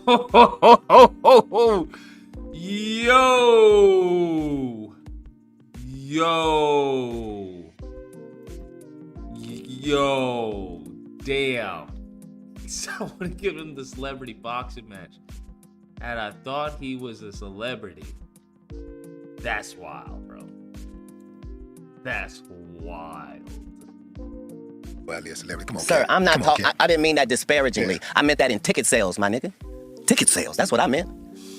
I mean, I'm doing 7,000 in your hometown while you go do 300. I'm not being disrespectful. I'm talking statistics. I'm talking about the biggest and baddest thing going. And you, a person trying to get in, why would you be mad? It's ridiculous. I'm offended. I'm offended. Why? Because even if it's celebrity boxing, I need you to sell tickets too. That's true. I need you to sell these pay-per-view numbers, my nigga. Facts. That is true. That is true. Hey, you gotta bring your people, and I bring my people, and we get this happening. That is true. It can't just all be, because then it makes no sense, right? If you don't have a following, or your following is nowhere near the same following I have, and we're supposed to be fighting, then it's like, I'm gonna be doing the heavy lifting. Yeah, that's fair. I know I'm bringing it. It's more people that want to see me get laid out by you. And the fact that an upstanding and righteous gentleman like yourself is in that position with the only thing trying to be righteous in our lane is just more machinations of the devil. You should have a much better backstory when you pick me as an opponent. You know what, man? Damn. What? Okay, so he responded to this. Wait, this isn't him responding.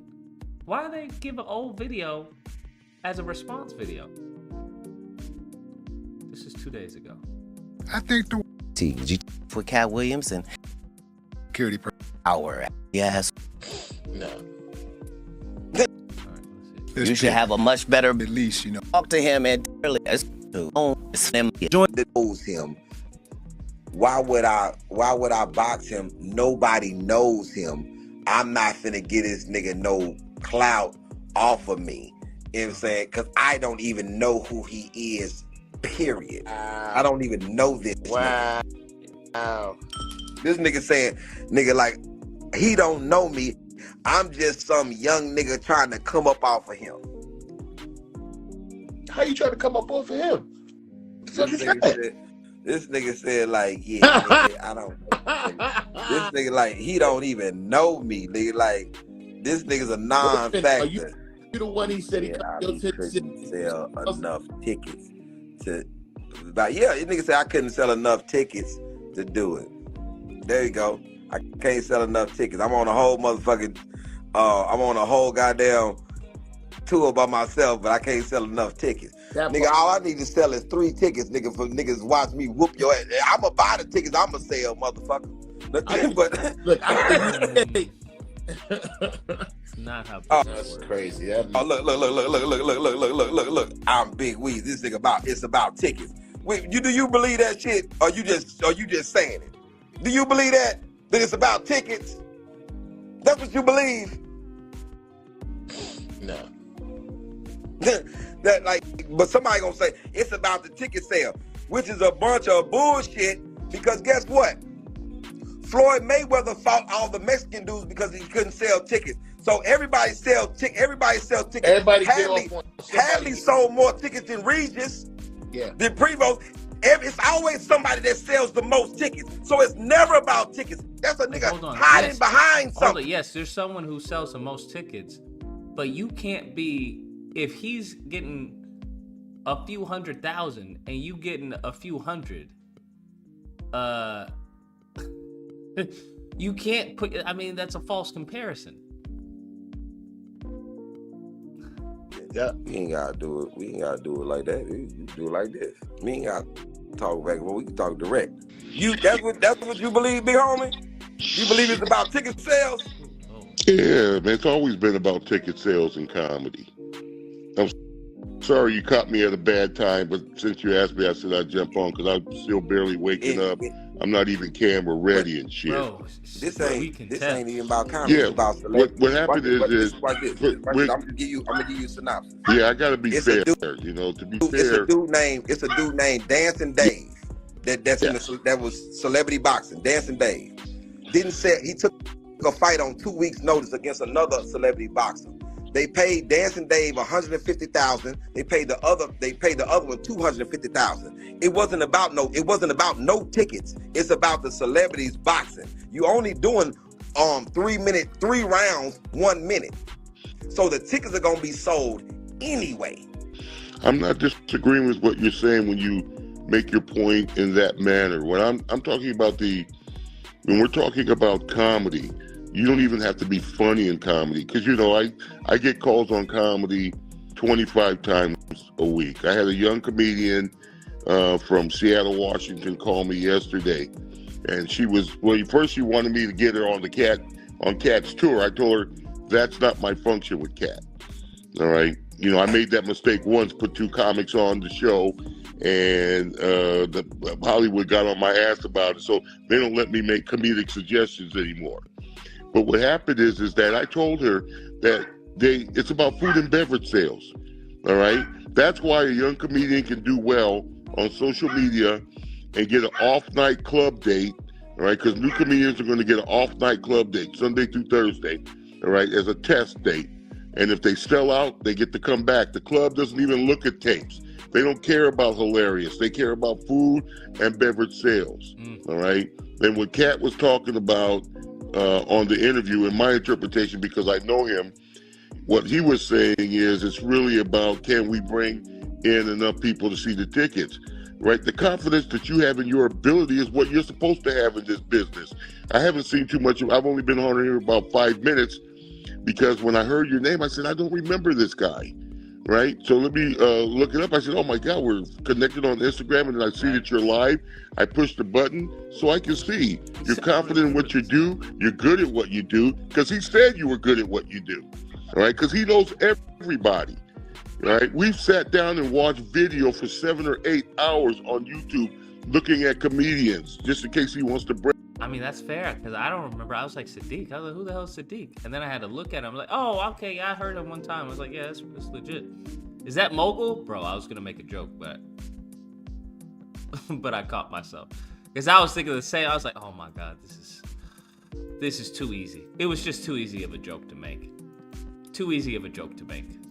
Bring someone else new on the tour. Low hanging. All right.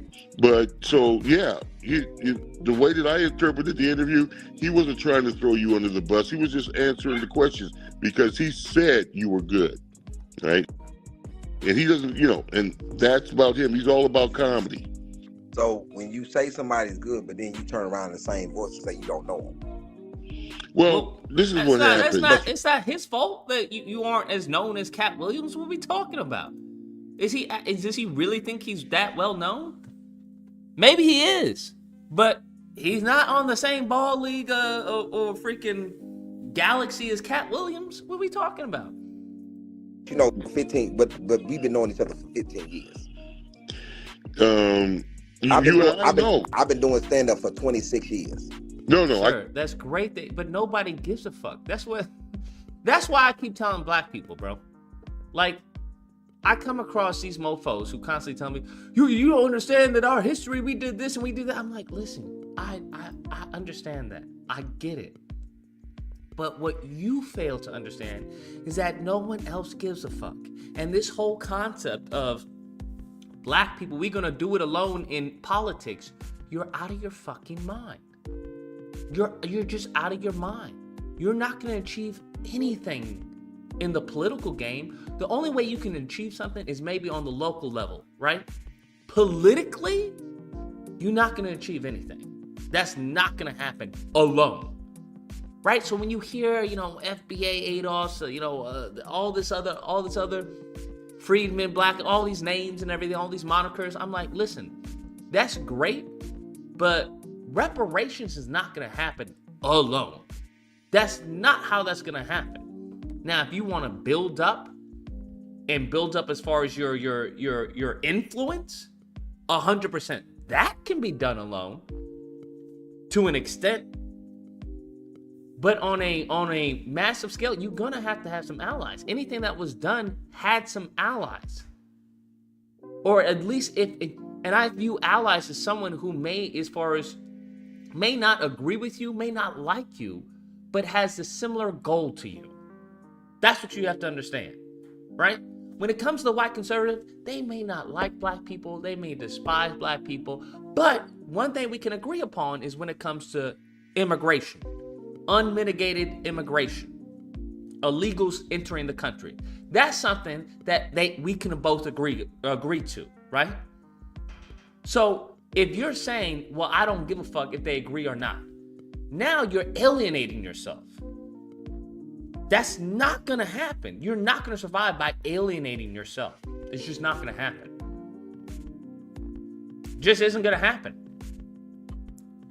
At the beginning, right? Because if you even want to say Jews, well, Jewish people alienate themselves. They didn't do that in the beginning, right?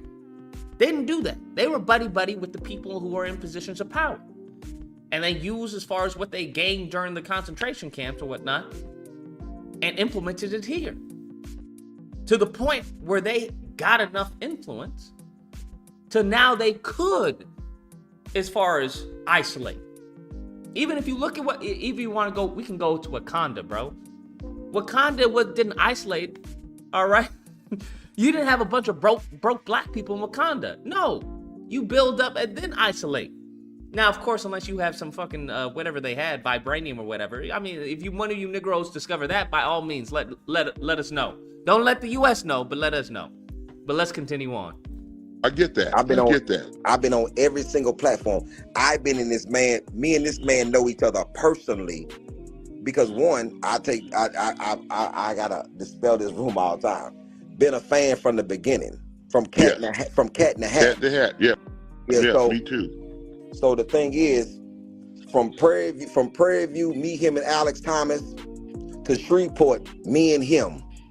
You know what I'm saying? And Derek Keener, me, him, and Ashima. Like it's been me going to the Island Capri in Shreveport, and we talked about tattoos. You know for facts the things that we have done for facts.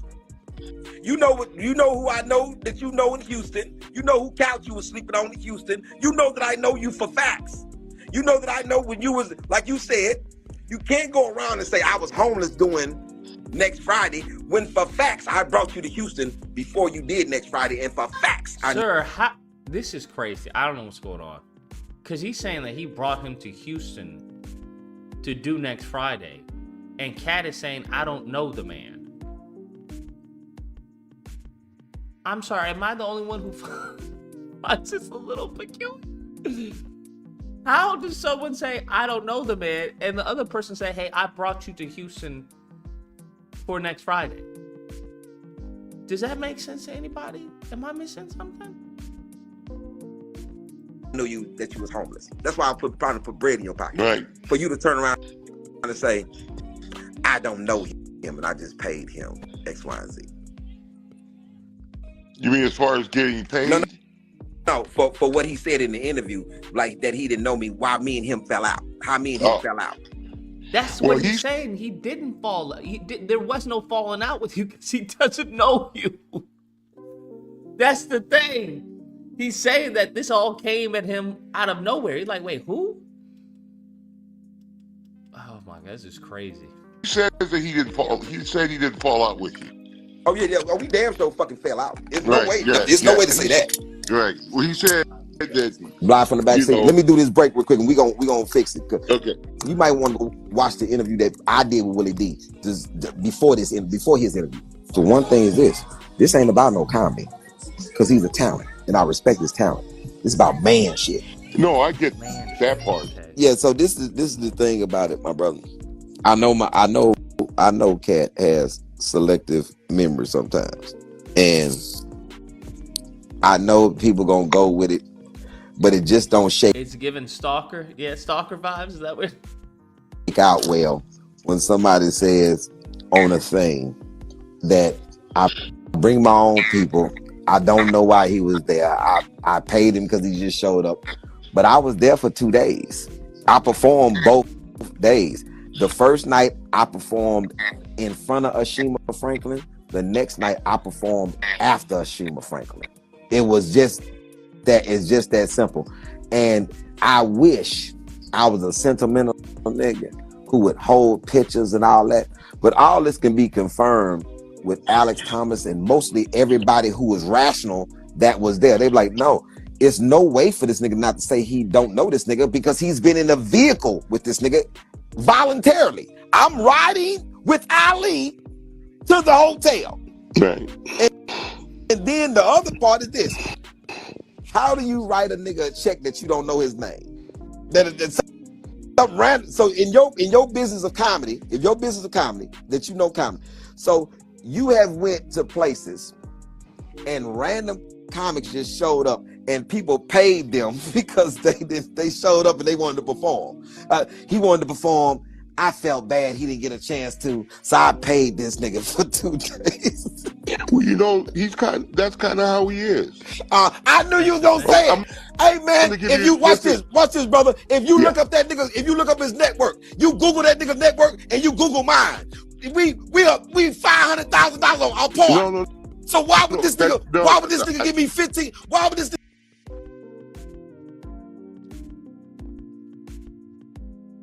Yeah, I believe Katt.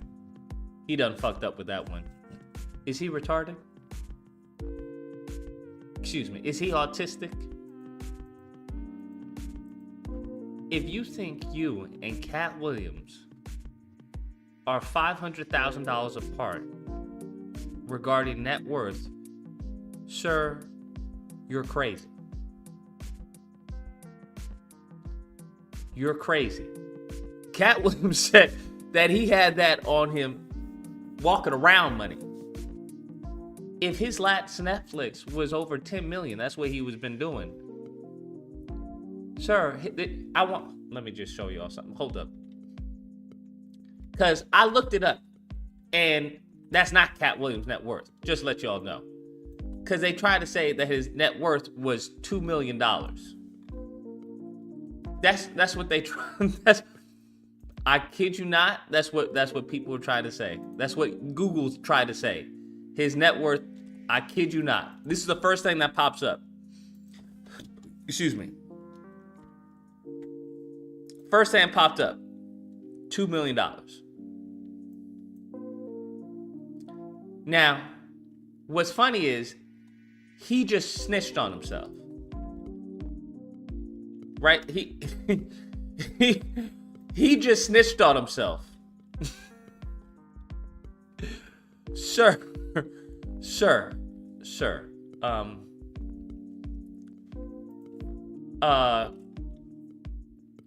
I don't know what to tell you. I'm lost here. What?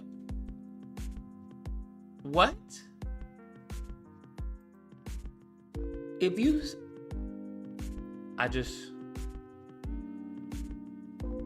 Okay. This man is making about... Now, his... Allegedly, right?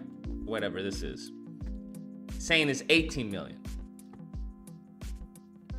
Now, if his is 18 million, allegedly, right? What do you think Katt Williams is? Because Katt Williams says his Netflix specials are 10 million a pop.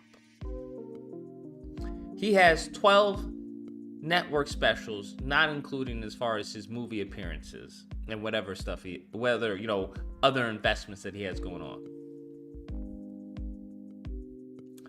I'm just saying. I don't know, man. I don't know. That seems pretty crazy to me. It seems pretty cuckoo for Cocoa Puffs to say you and Katt Williams have the same net worth. But nevertheless, let's go on. This nigga give me a random ass nigga. He just walk up and give $1,500 for one. $1,500 is nothing to Katt Williams. $1,500. He wouldn't even notice that missing. He could probably drop that from his wallet, and mums would be the word. He wouldn't even know. But let's go on. Performance. Damn. I didn't cash the check. I didn't cash the check. I gave the nigga the money back. I told the nigga check up. I jumped in my fucking truck. Wait, you didn't cash the check. You gave the check back, but then you said you tore it up? You tore up the check and then gave it back to him? Who'd you give it back to? Let me just go on. Nobody in Houston is going, the 7,000 motherfuckers that was there, nobody's going to believe this shit. They gonna be like, wait a minute. No, what? Skate Queen says, sir, there are better ways of trying to get on Katt's tour than this weird jailbird stalker-ish. I don't think he's trying to get on this tour. Right? He wouldn't be trying to get on this tour. That would be fucking retarded, but I don't think so. Let's continue on. No, what I was going to comment on when you said I was going to say that, it's only because that was my experience. Like one time, right? I'm running a little room in LA at this club called the Family Room on Main Street, right? A lot of comedians came out last week and said how Katt will just give people money like it was nothing. Yeah, I believe Katt now too. That's what I said. There were multiple people who came out who were like, yo, this man gave me $750 for multiple comedians. Multiple. So, yeah, I don't think this, like I said, this doesn't sound far from what his track record is. Now, I don't know why, if you want to go the conspiratorial route, I don't know why a comedian would lie and say, hey, Katt Williams gave me money when he didn't give you money, unless you're doing that to somehow, I don't know, get the eye of Katt Williams, but that wouldn't make any sense. That wouldn't make any sense. So Boozy said he gave him $15K. Yeah, so I think a mofo who's giving away $15K, possibly $1,500, is actually an insult.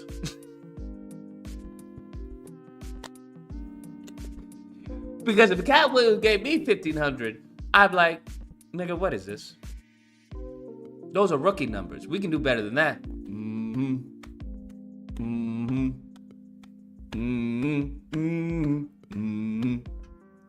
Like, nigga, how about this? You don't have to give me anything. How about you just fund my game? How about that? You fund my game and your kid, all 6 of them or whatever, they get a free copy. You fund the game, I'll give them a free copy, bro.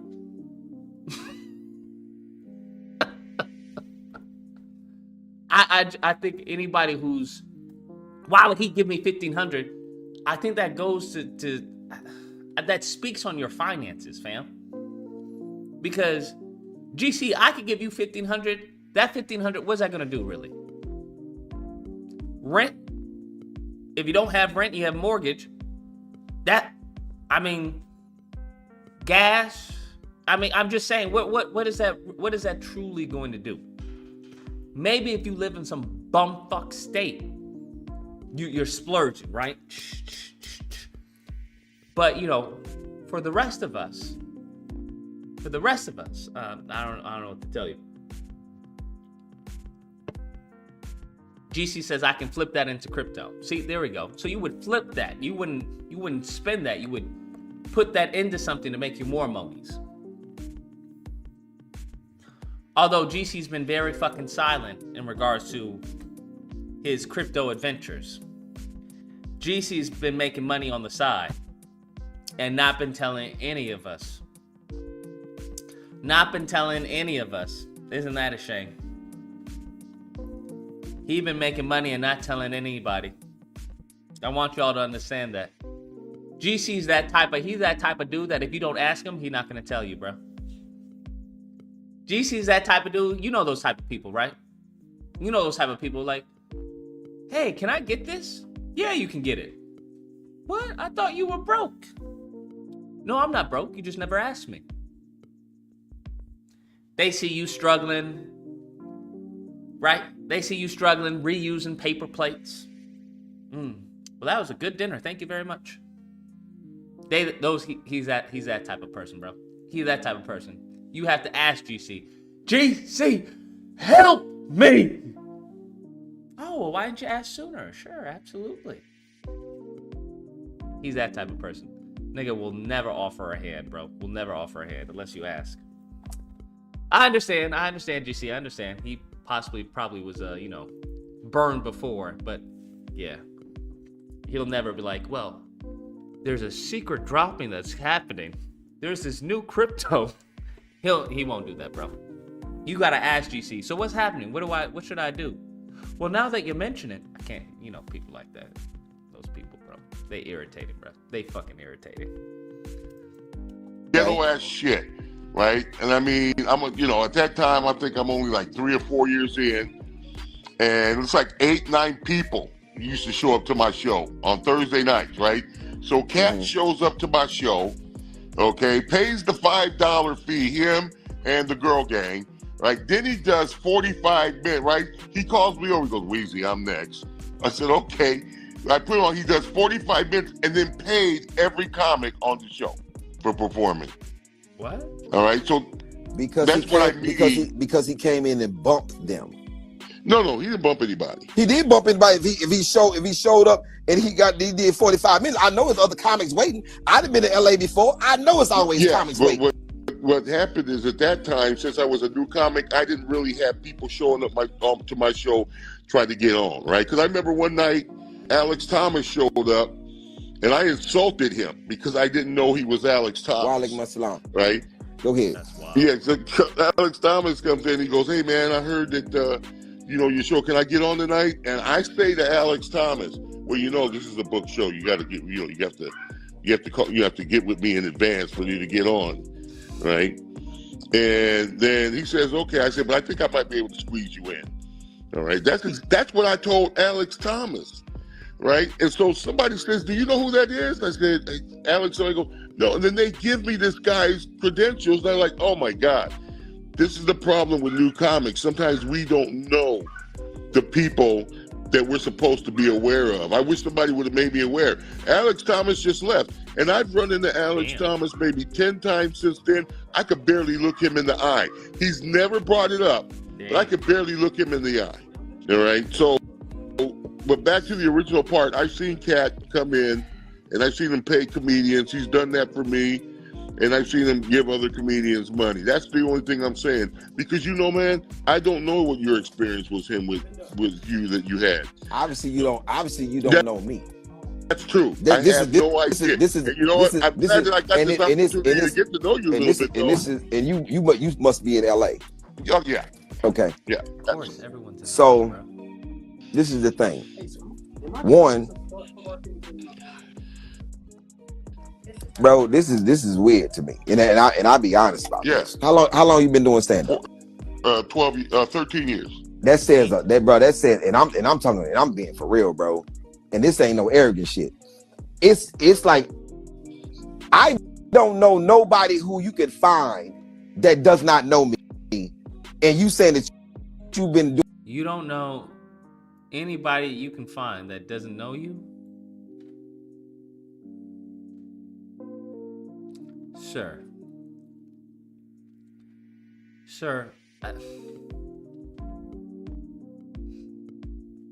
this is wild, bro.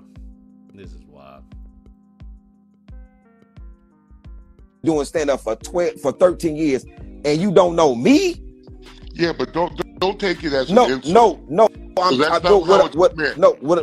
not taking this as an insult. Yes. I'm taking this as this. This is what I'm taking this as. LA. That's all I'm taking it as LA. And I've always said this about LA. LA. Sir, if you haven't made it in LA, where have you made it then? I don't understand. You tell me nobody in LA knows you? Sure, then you not known then. This is simple as that. You not known then. Those are just the facts. How you gonna be known everywhere if you're so big except in LA? What are you talking about? That doesn't even make any sense. That's like someone saying I'm a movie star, but no one in California knows me. I'm a movie star, but no one in California knows me. They, just it is what it is. Okay, sir. Comics and comedy is in a bubble that they have no idea what's really happening in stand-up. That is absolutely true. So I'm absolutely. Fernando says, "Hey, are Snow Bunny physics confirmed for Combat Arena? I need to know." Lord in heaven. Casey Get Money says, even Corey Holcomb, who was kind of critical last week of Katt, even admitted to Katt throwing almost 50K up on Wildin' Out and Letting It Rain. So he threw a 50K to Let It Rain. Come on, y'all. I gotta get that monies, bro. Y'all gotta help me. We gotta figure something out. Bruh. You gotta figure something out. How awesome would it be if upon you getting a membership, right, you get like a dividend or something? Like I gave you like a monthly dividend or some shit like that. Right? These are the things you gotta think about. But I'm just saying, like, what? That's crazy. 50 rack just thrown up, just that's you gotta have monies, bro. Like monies. 50K thrown up. I'm not taking it as hands-on. I'm just saying, and I can understand because you just said you was from LA, so it nullifies and explains a lot to me. Yeah, because you're right about that. We actually are in a bubble. We believe that we're the best of anybody in the United States. We believe we're comparable to New York City. We believe all these things. All right, that part is true. The only difference is I don't really aspire to that anymore. This is what, and I used to say this about LA Comics. LA Comics believe all what you said. Yes. With one successful comic from LA, D.L. Hughley. They got one successful comic from. On the day that I was born black, Lord in heaven, I was also born a homosexual. Jesus, Lord in heaven, what is this? And play this figure. Coleman Domingo, who is this? I thought that I had been given such a tremendous opportunity to shed a light on. Jesus, Lord in heaven. LA, everybody else is implants, but LA believes that wholeheartedly with one championship. I gotta Them get niggas like the Dallas Cowboys. Get an eye block. That's why. Hold up, I can't be assaulted like that anymore. I'm done. Hold on. How do I get ad block, bro? Bro, how do I get ad block? No, I don't want it paused on this site. Hold on, bro. I can't do that anymore. What happened? Did the whole thing crash on me? Hold up. I can't. Something gotta happen. I think the world wanna know what. All right, something gotta happen. All right. Shit. Where is it? There we go. I can't be dealing with that, bro, again. I'm sorry. Comedians out there that are funny that the public doesn't know. All right, I'm talking about mass public because we all have our little. All right, let's go back. Man, I'm glad you at least addressed it. Because ads are not based on any fucking search history. So what have you been googling? No, nigga. I don't even know who fucking Coleman Domingo is, fam. What are you talking about? If ads were based off my search history, we would get some big booty Latinas. We would get some. Bro, let's just say we would get some Spider-Man. We would get, nigga, no, they not based off of my search history, nigga. Maybe they based off of your search history, nigga. Maybe that's why, Urban. They ain't based off of my search history. I can tell you that.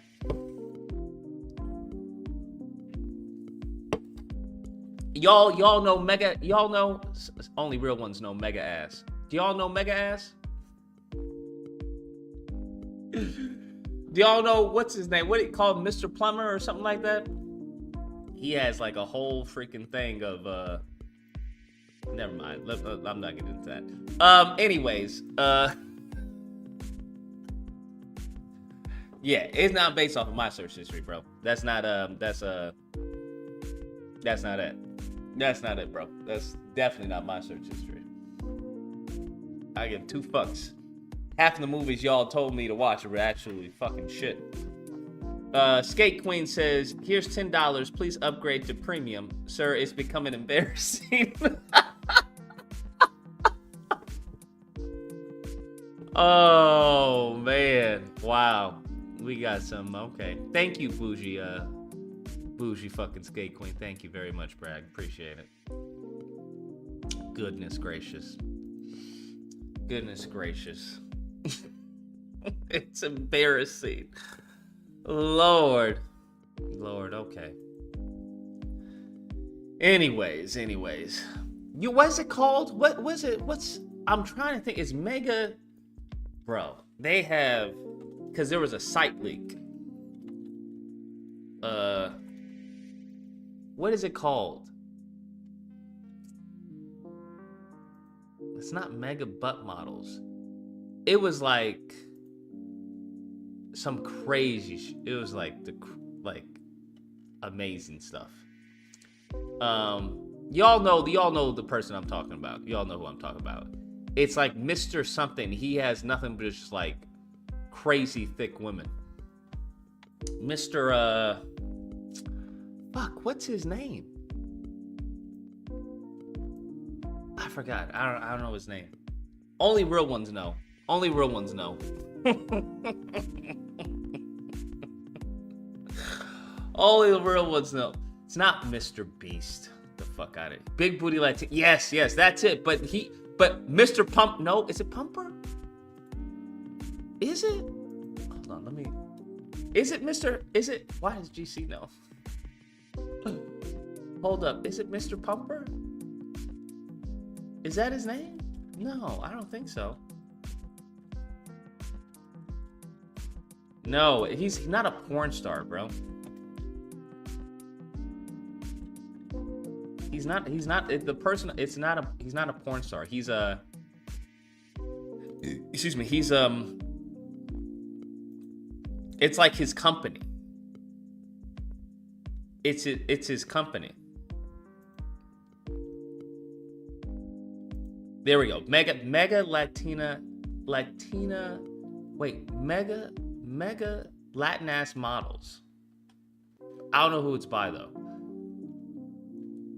But that.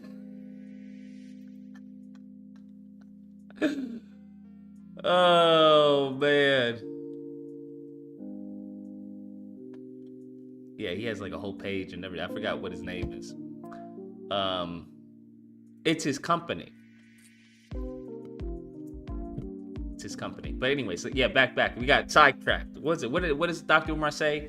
The mission over Punani, passion, or what does he say? Purpose over Punani. There we go. Purpose over Punani. Black State Queen says, I'm a little bougie.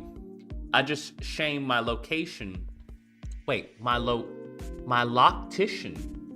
Oh, my loctician into upgrading because I kept giving her side eyes and saying every time a commercial paid. A loctician, Lord in heaven. Mr. Supremo, yes! Yo, you a nasty Negro, bro.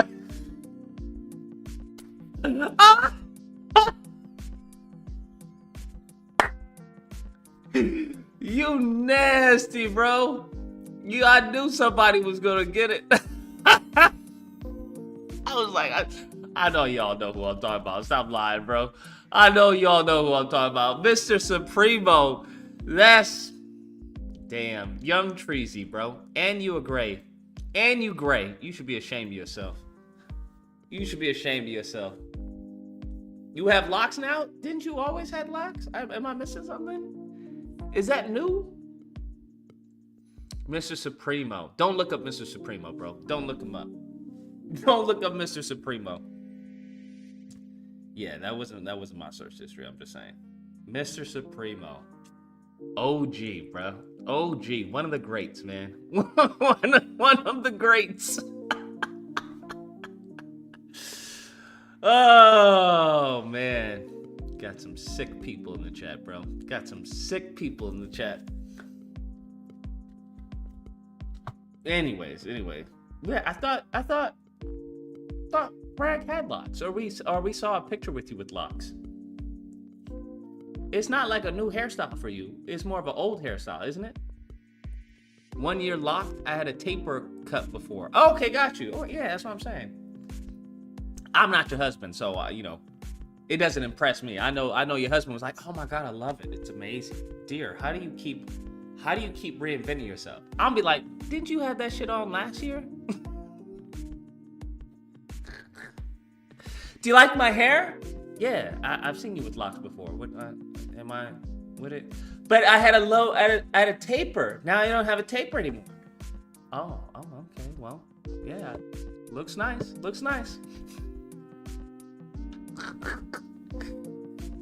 You have to understand, Brad. My reaction may be a little bit different. Just a little bit different. He's like, "Oh my God, can I touch your hair?" Do you allow your husband to touch your hair? Is he into that? Or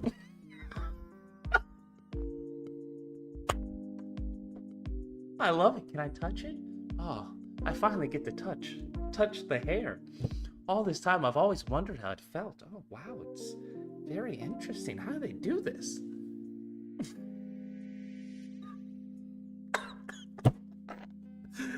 I'm just teasing. Let's continue on, shall we? When you talk to him and tell him what the truth is, he won't be able to refute it. I told you earlier, he doesn't know this. How could he know? It's okay for you to think that I'm that way, but there are 30,000 known comedians in America that you could have went to, and they would have told you, this is against my character. I am known. He holds it from the back. Okay, TMI, we don't need all that. Thank you. Goodness gracious. Some women are just turned sexual for no reason. You'd be talking about, how's your day? It would be better if I had your dick. What? I'm just, goodness gracious. You're just, some of these women, they're just really just sexual women. Just, have you ever tried introducing yourself and she starts sucking on your finger? That was a handshake. I wasn't doing anything weird. What's wrong with you?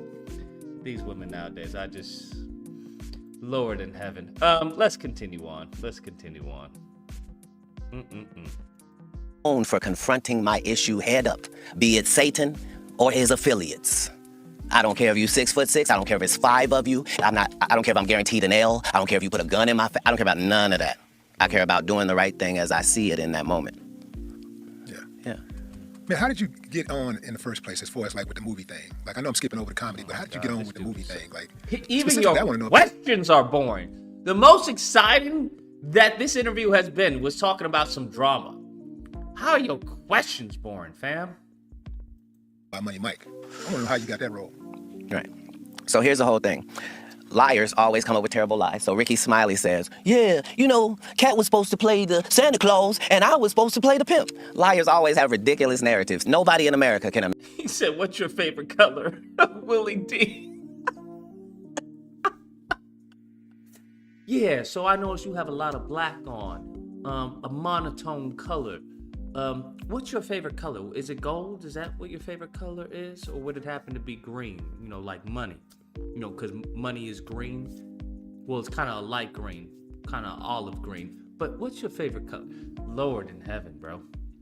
Imagine that a real movie studio would cast 5'5", 145-pound Katt Williams as a fucking Santa Claus, number one. Number two, Ricky Smiley was finna play a pimp? Really? Ricky Smiley has played a woman more times than Ricky Smiley has played a man. He's played Bernice Jenkins 5 times. I got it in my contract that I don't work with Ricky Smiley unless he's playing Miss Bernice Jenkins. That's crazy. How you played a woman more than you played a man your entire career. That's wild. Get out of here, man. That's in your contract for real? I make my contract, sir. When you're the know. master of your masters, everything else is subservient. That's why we have control. That's why we're hated, because there's something to hate. But anyway, so Money Mike, this is my first audition, not just my first movie. It's my first audition. The reason it was so great is because they allowed me to do what I wanted to do, and I needed to do things. So I needed to pick the wardrobe for the character. So Money Mike's wardrobe was impeccable because I designed it, and they made it so. I picked out the car, the color of the car. They had a guy playing a pimp. I need this to be an actual pimp. We need Bishop Magic Don Juan. Everything I had to do, me and KD Albert, who played Donna, and Terry Crews, it was all of our first project, and my job was to make sure that we came off as if we were seasoned actors. And so I put everything I had in. Katt's response, green. Steve's got a wig on. I watched it the other day, and it's the same stuff as Shannon. Yeah, goodness, that's crazy. That's what really doesn't make any sense. How are you gonna release an interview where he says what he said in Shannon's interview, and then you release it after Shannon's interview? Like, you had the actual scoop, but anyways. To that movie, to the point where in the script, Money Mike is raped in the bathroom. Katt Williams changed that. That's crazy. Why? Because there's no way. How is this? What do you how mean? did this not go viral? That's the crazy part. How did this not go viral? Like, well, I get why it wouldn't go viral, because he's not saying anything that wasn't said in Shannon's, aside from that little thing with Sadiq. But I'm just like, why wouldn't you release this first? I don't know, man. Okay, there's no way. What are you saying? I'm saying in a place that small, I'm not rapeable. I don't care what has to happen. That's what will happen. And so that's how it changed and became a great movie. And just the thought process that maybe Ricky Smiley was going to do that, it is laughable. But yeah, that was going to be my only movie. So I had to do everything that I could do to make sure that it went the way I needed it to. And I've done that in every one of the 60 movie roles that I've done in the 50 network television roles. Man, I'm glad you stood on that, man, because it's a lot of people who would not have. People get blinded by that bread, man, or that opportunity.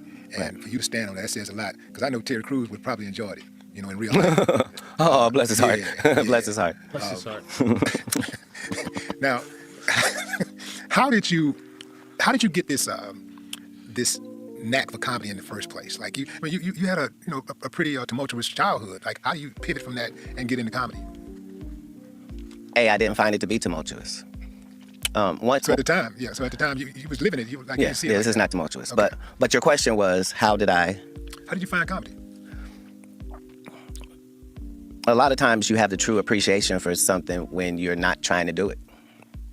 You just like it. So that's the relationship that I had with music, and it was the relationship that I had with comedy. So musically, I could listen to Pearl Jam and the Ghetto Boys. Like, I could listen to 9 Inch Nails, and I could listen to Prince, and I could do that. And comedically, I found that I could do that too. It didn't matter what the... Willie Scared was probably to put it out and upset the higher ups. What higher ups? What? I just don't understand. Comedy person looked like, or how they were built, or where they were from. If they were funny, I was gonna be able to tell. So I understood that Don Knotts was out there working his ass off as Barney Fife. I understood he wasn't doing the same job as the rest of them. I understood that laughter is an emotion, and anytime you can tap an emotion, that's very powerful, regardless of what emotion you're tapping.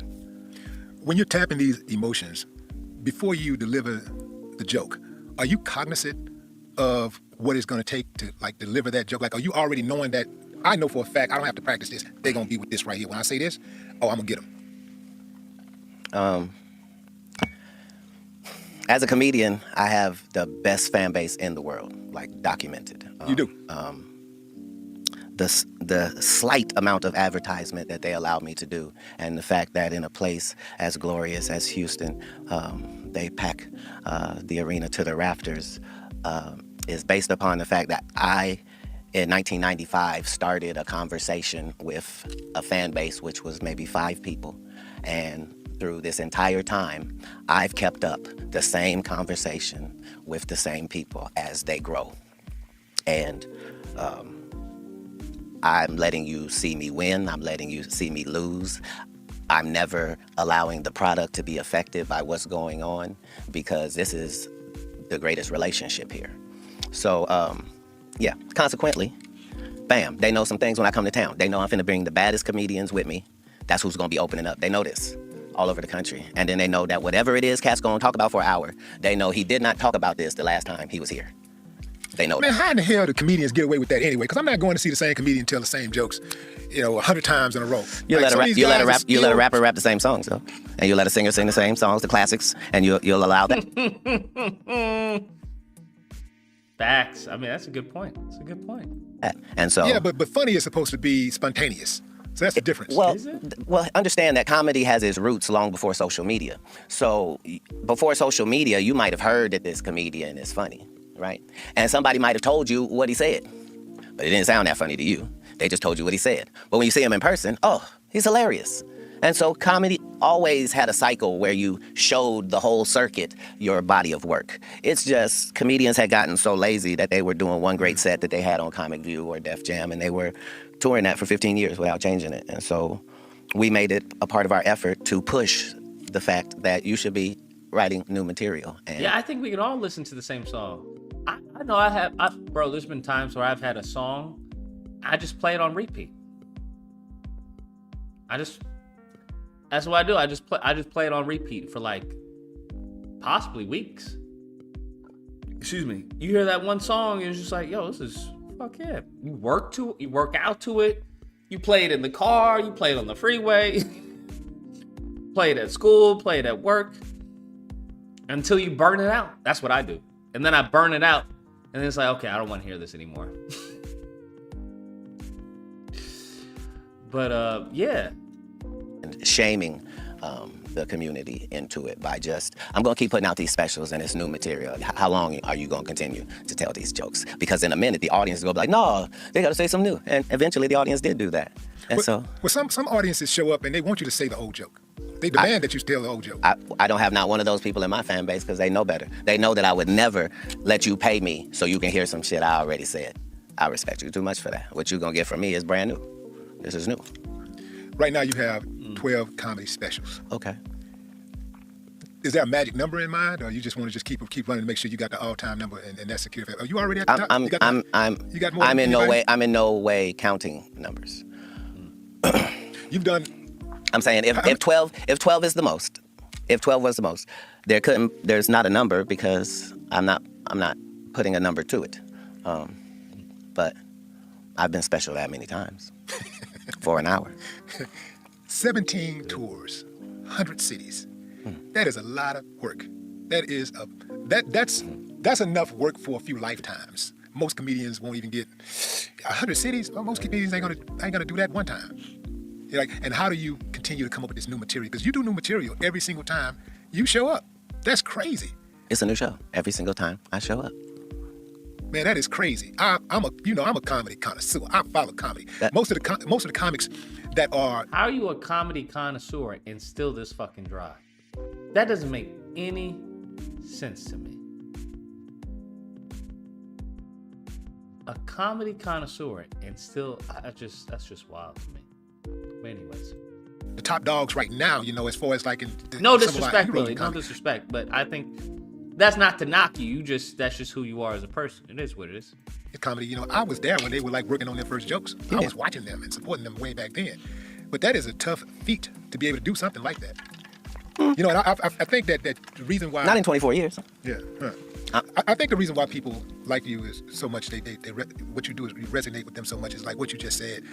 You show them the good and the bad side of you, but also you're talented. You're very talented, but at the same time, you do show the good and the bad. And it's something appealing about being transparent to an extent. Oh, not just to an extent, to the utmost. As soon as you, as a person, decide that you're not gonna lie anymore, and that whatever problem that you have, you're gonna deal with that problem, right? Didn't you go to his show last year or the year before? Who? Katt Williams show? You heard about Chris Christie? No. The only thing I heard is that he was allegedly going to be bowing out his campaign and that he endorsed no one. That's what I heard about Chris Christie. Then where it presents itself, it'll show you a whole new side of you. It's very important. It's very important.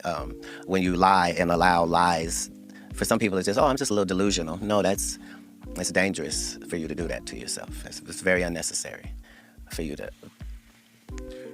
You was on this radio station in Atlanta, and this host made a joke about you, and you ate a, like, you killed a man, like, for like, I don't know how long that was, but man, I was like, time out, you know, call the police, something, you know, stop this slaughter, man. You was like, you really did a bad, and you didn't, I don't think you cursed one time. I was just going to say, be very careful when you say how badly I did her, because I never called her out of her name. But that's what I'm saying. I was very composed. That's my point. But let me explain. Let me give you the exclusive. No, let me make a point. Okay. You're one of the few. He just said, let me give you the exclusive, and you interrupted him. Sir, this is the craziest stuff I've seen, bro. Let me give you the exclusive. No. Hold up. That's wild.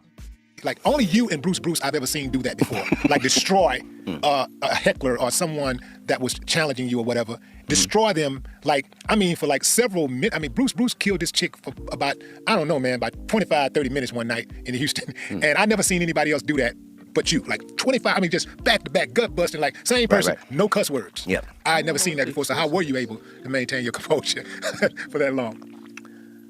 Well,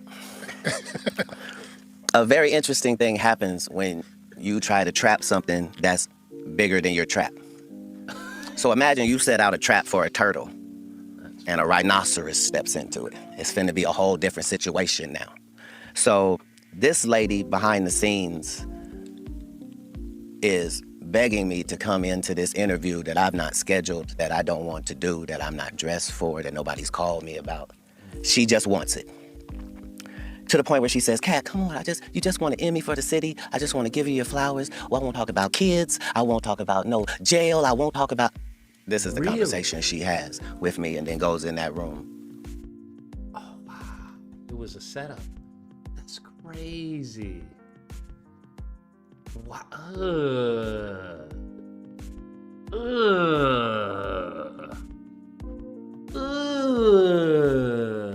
What a dirty woman. What did Trump call? What a nasty woman. What a nasty woman. Oh my goodness. Chris Christie dropped out of the race and he got caught saying Nikki gonna get smoke. What does that mean? I don't know. And doesn't mention the Emmy and immediately begins to... Damn. Because this is a comedian. You're trying to undermine me. Atlanta is a heavily LGBTQ plus positive city. And the fact that you having a heavy gay fan base would try to degrade me, a heterosexual, by making it seem like I'm gay. Gay people don't feel that way about me. Why would you? So it was a terrible thing that she found herself in. And comedically, you're outmatched.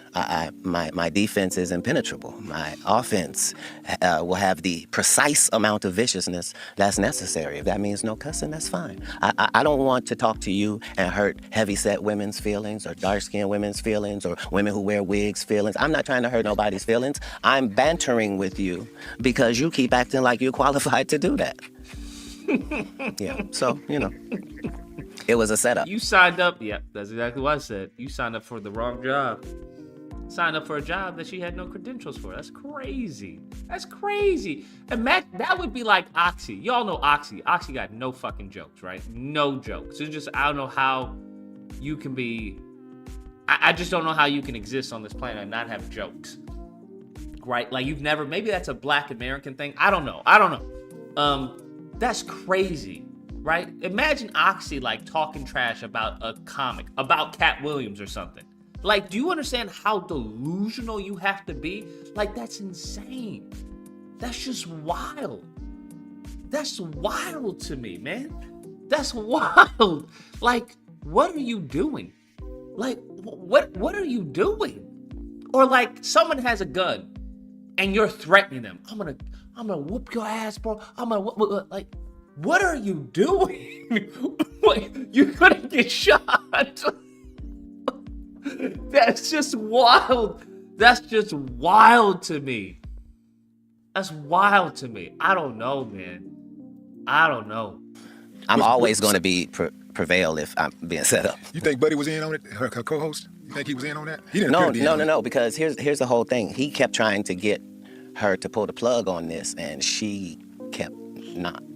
So she didn't understand even after we cut. She didn't understand what had happened. She still thought that she had been victorious, and yeah. And then she tried to play the victim. No, she played the victim. Her husband was willing to kill one of the greatest comedians to.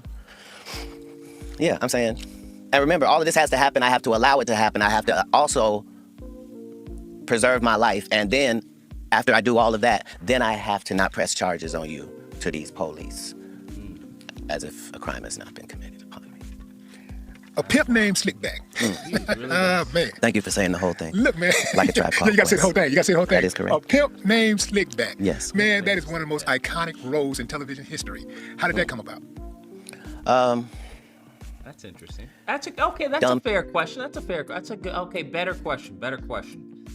People love dumb people, and geniuses try to find people that are on their mental platitude. So Aaron Magruder is one of the finest black writers that we've had. Yes. And the fact that he started his journey in the real trenches, writing for newspapers and getting syndicated across the country before he ever came to the next platform is what made him so formidable. So it was a joy to be able to work with him, just like, when I do. Are you gonna react to Dr. Umar and Roland Martin beef?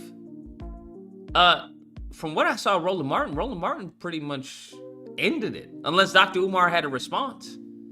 Did he have a response? But Roland Martin was like, yo, I have the time, and this is what it is. So I don't know what there is. Maybe did Dr. Umar respond? We have to see that. Work with Donald Glover, we get the Emmy. Like, it's because you're dealing with compatible wavelengths. Like Donald Glover told me, Katt, here's a script. If you do this role right, you'll win an Emmy for it. I said, that's the only way I know to do it is right. And won the Emmy. Well, I know there's a lot of advantages to doing what you do. Wait, he won an Emmy for a pimp named Slickback? I didn't know that. That's wild. That's wild. Industry. But what's like the biggest thing that you can't stand about this industry?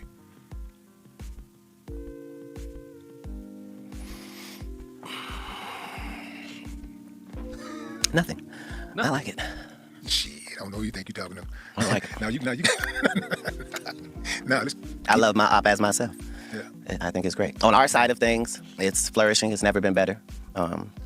All the people on our side are seeing that prayers do work and that you really have control of your mind more than you think you do. And if you could somehow possibly stop thinking the way you do and think another way, it might help you. And you'll know right away if it does. That's the benefit, is each one of these days you're getting could really be the one.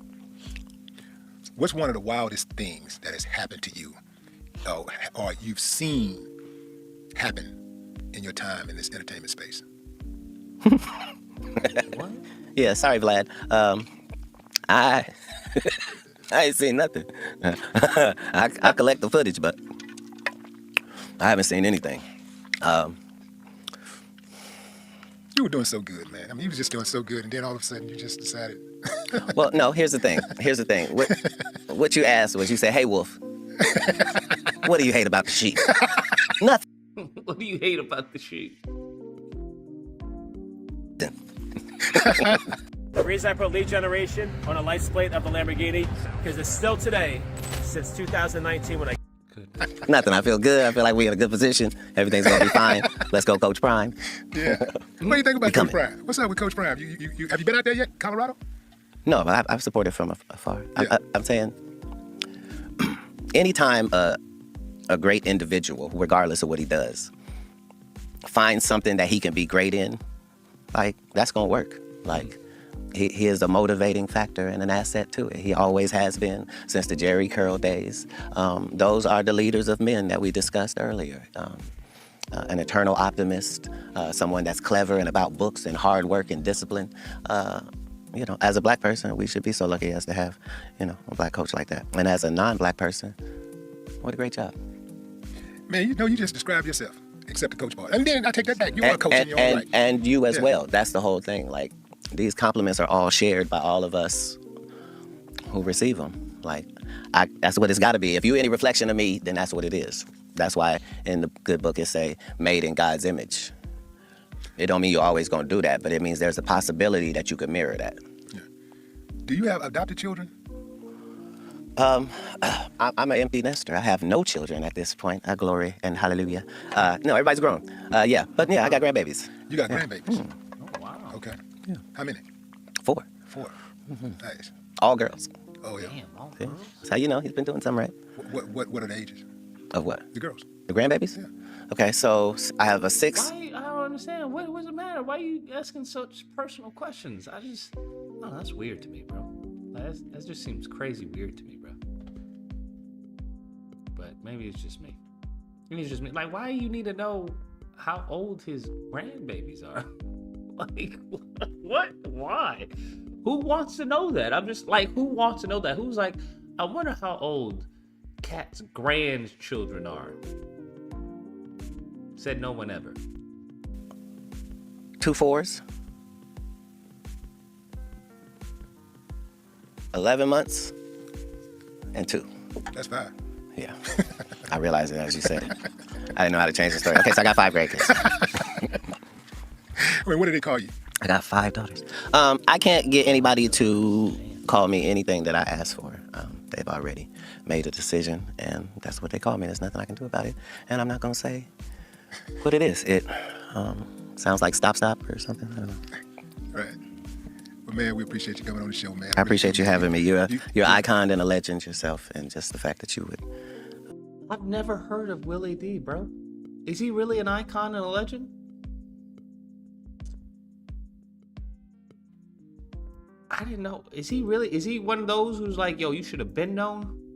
I had no idea. Or is this Katt just being nice? Okay, all right. I didn't know. Excuse me. Hip hop legend. Oh, okay, got you. Got you. Okay, got you. I'm interviewing others. It's magnificent, and nobody asks worse questions. You have the worst questions in all of interviewing, and you can count on it. Nobody's gonna. Did you say you have the worst questions of all interviewing? Facts. Worst questions. Spend time interviewing others. It's magnificent, and nobody asks worse questions. You have the worst questions in all of interviewing.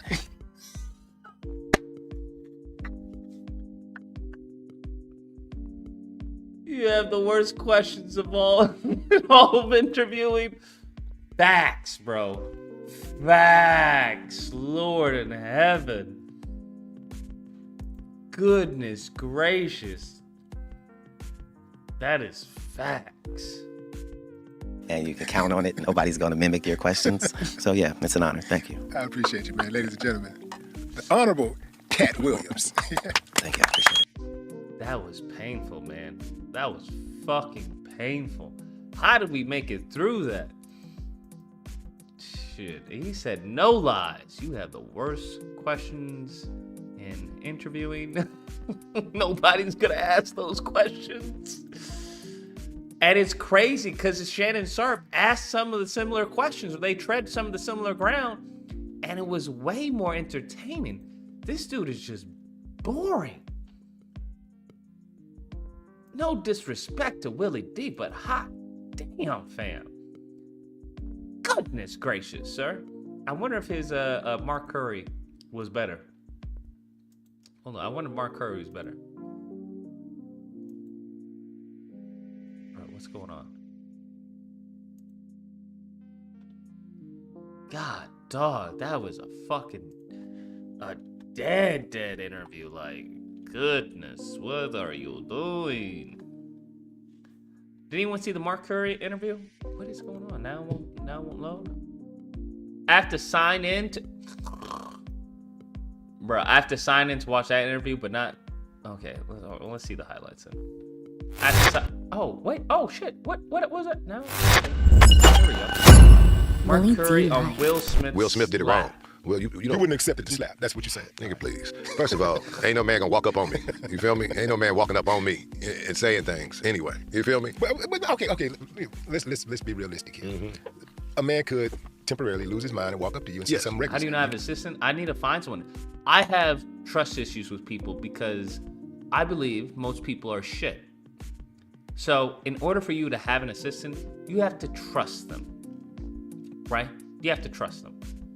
So it's very difficult. But in order to expand, you're gonna have to grow. I'm gonna have to hire someone. I know this. It's just because here's the thing. Even when it comes to an accountant, or when it comes to just regular stuff, right? A script writer or an artist or anything like that. Like these people have access. I don't know if you've ever had a business or anything, but even when it comes to an employee, right? If you don't trust the person you're working for, you're not gonna give your information down. You're like, I don't trust this motherfucker. Like this motherfucker could leak this information or some shit and mum's a word and shit like that. So it's like that, but on a different level. Because once you have, I don't know, family, or you have loved ones, it's like, this could possibly impact them, or yada yada. Once you think, and then you start looking at things differently, right? God forbid you have kids or something. Then it's like, then now it's like, And all it takes, and people are two-faced. And being in LA, I've just come across too many people who be like, oh yeah, they two-faced, and they, it's like, hey, I want to go to business with you. It's like, hey, we should do this, this, and this. Like, oh, I don't think so. And then they end up doing that and that and that with someone else. And it's just like, you're just a piece of shit. But I agree. Maybe I'll find someone in India. I think I can trust those people. Anyone from the States, I don't trust. I think I'll find some Indian person in India who's like, I need the money to provide for my family. Whoop-de-whoop, yada, yada, yada. I definitely think I can trust those people more so. Yeah. But anyways. Can't control that. Yeah, you can't control that. what you do. But he walked up to him and hit him and then said, see that he don't got that ghetto in him. Will ain't got that ghetto in him. You're supposed to say it while you're hitting him up. Keep my mother right out your mouth.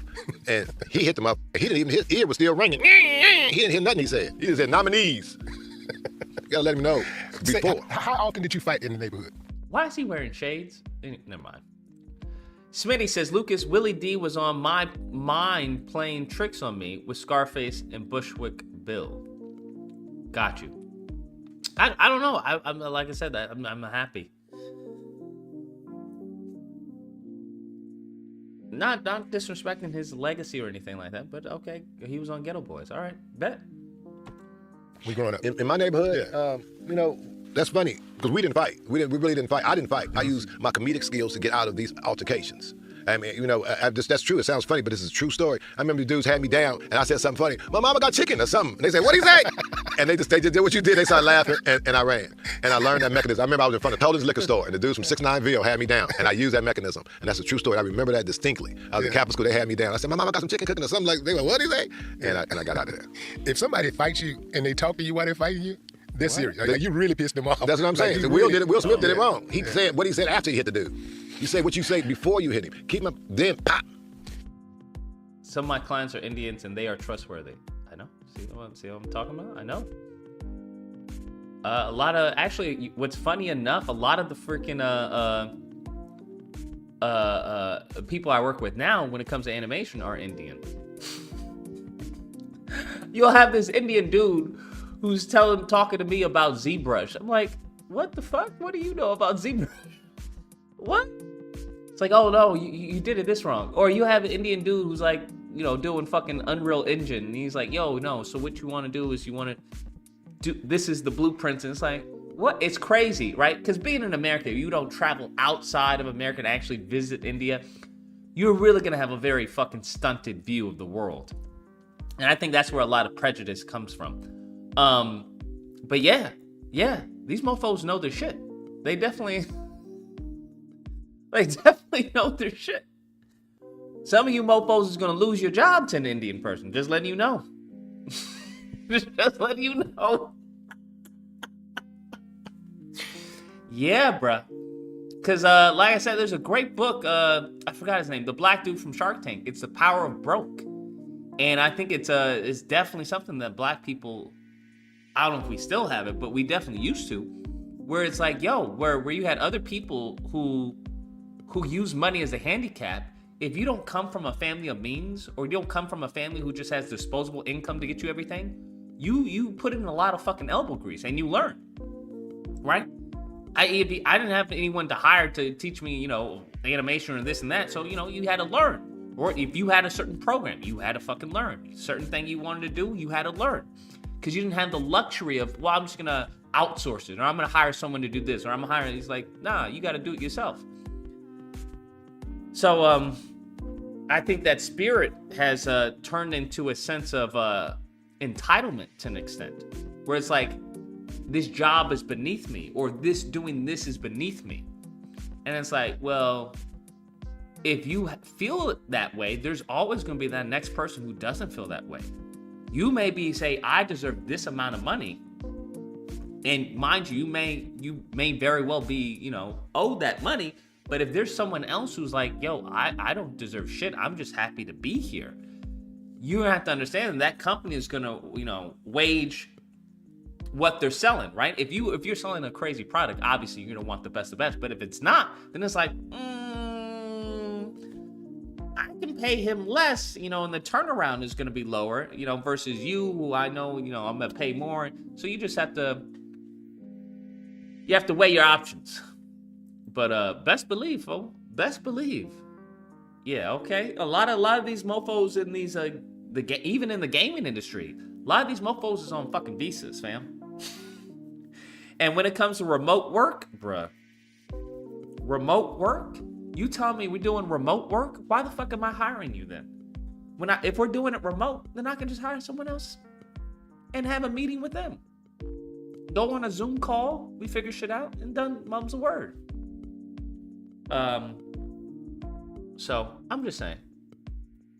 And you make money with Indians. I make a lot of money with Indians. They call me Daily.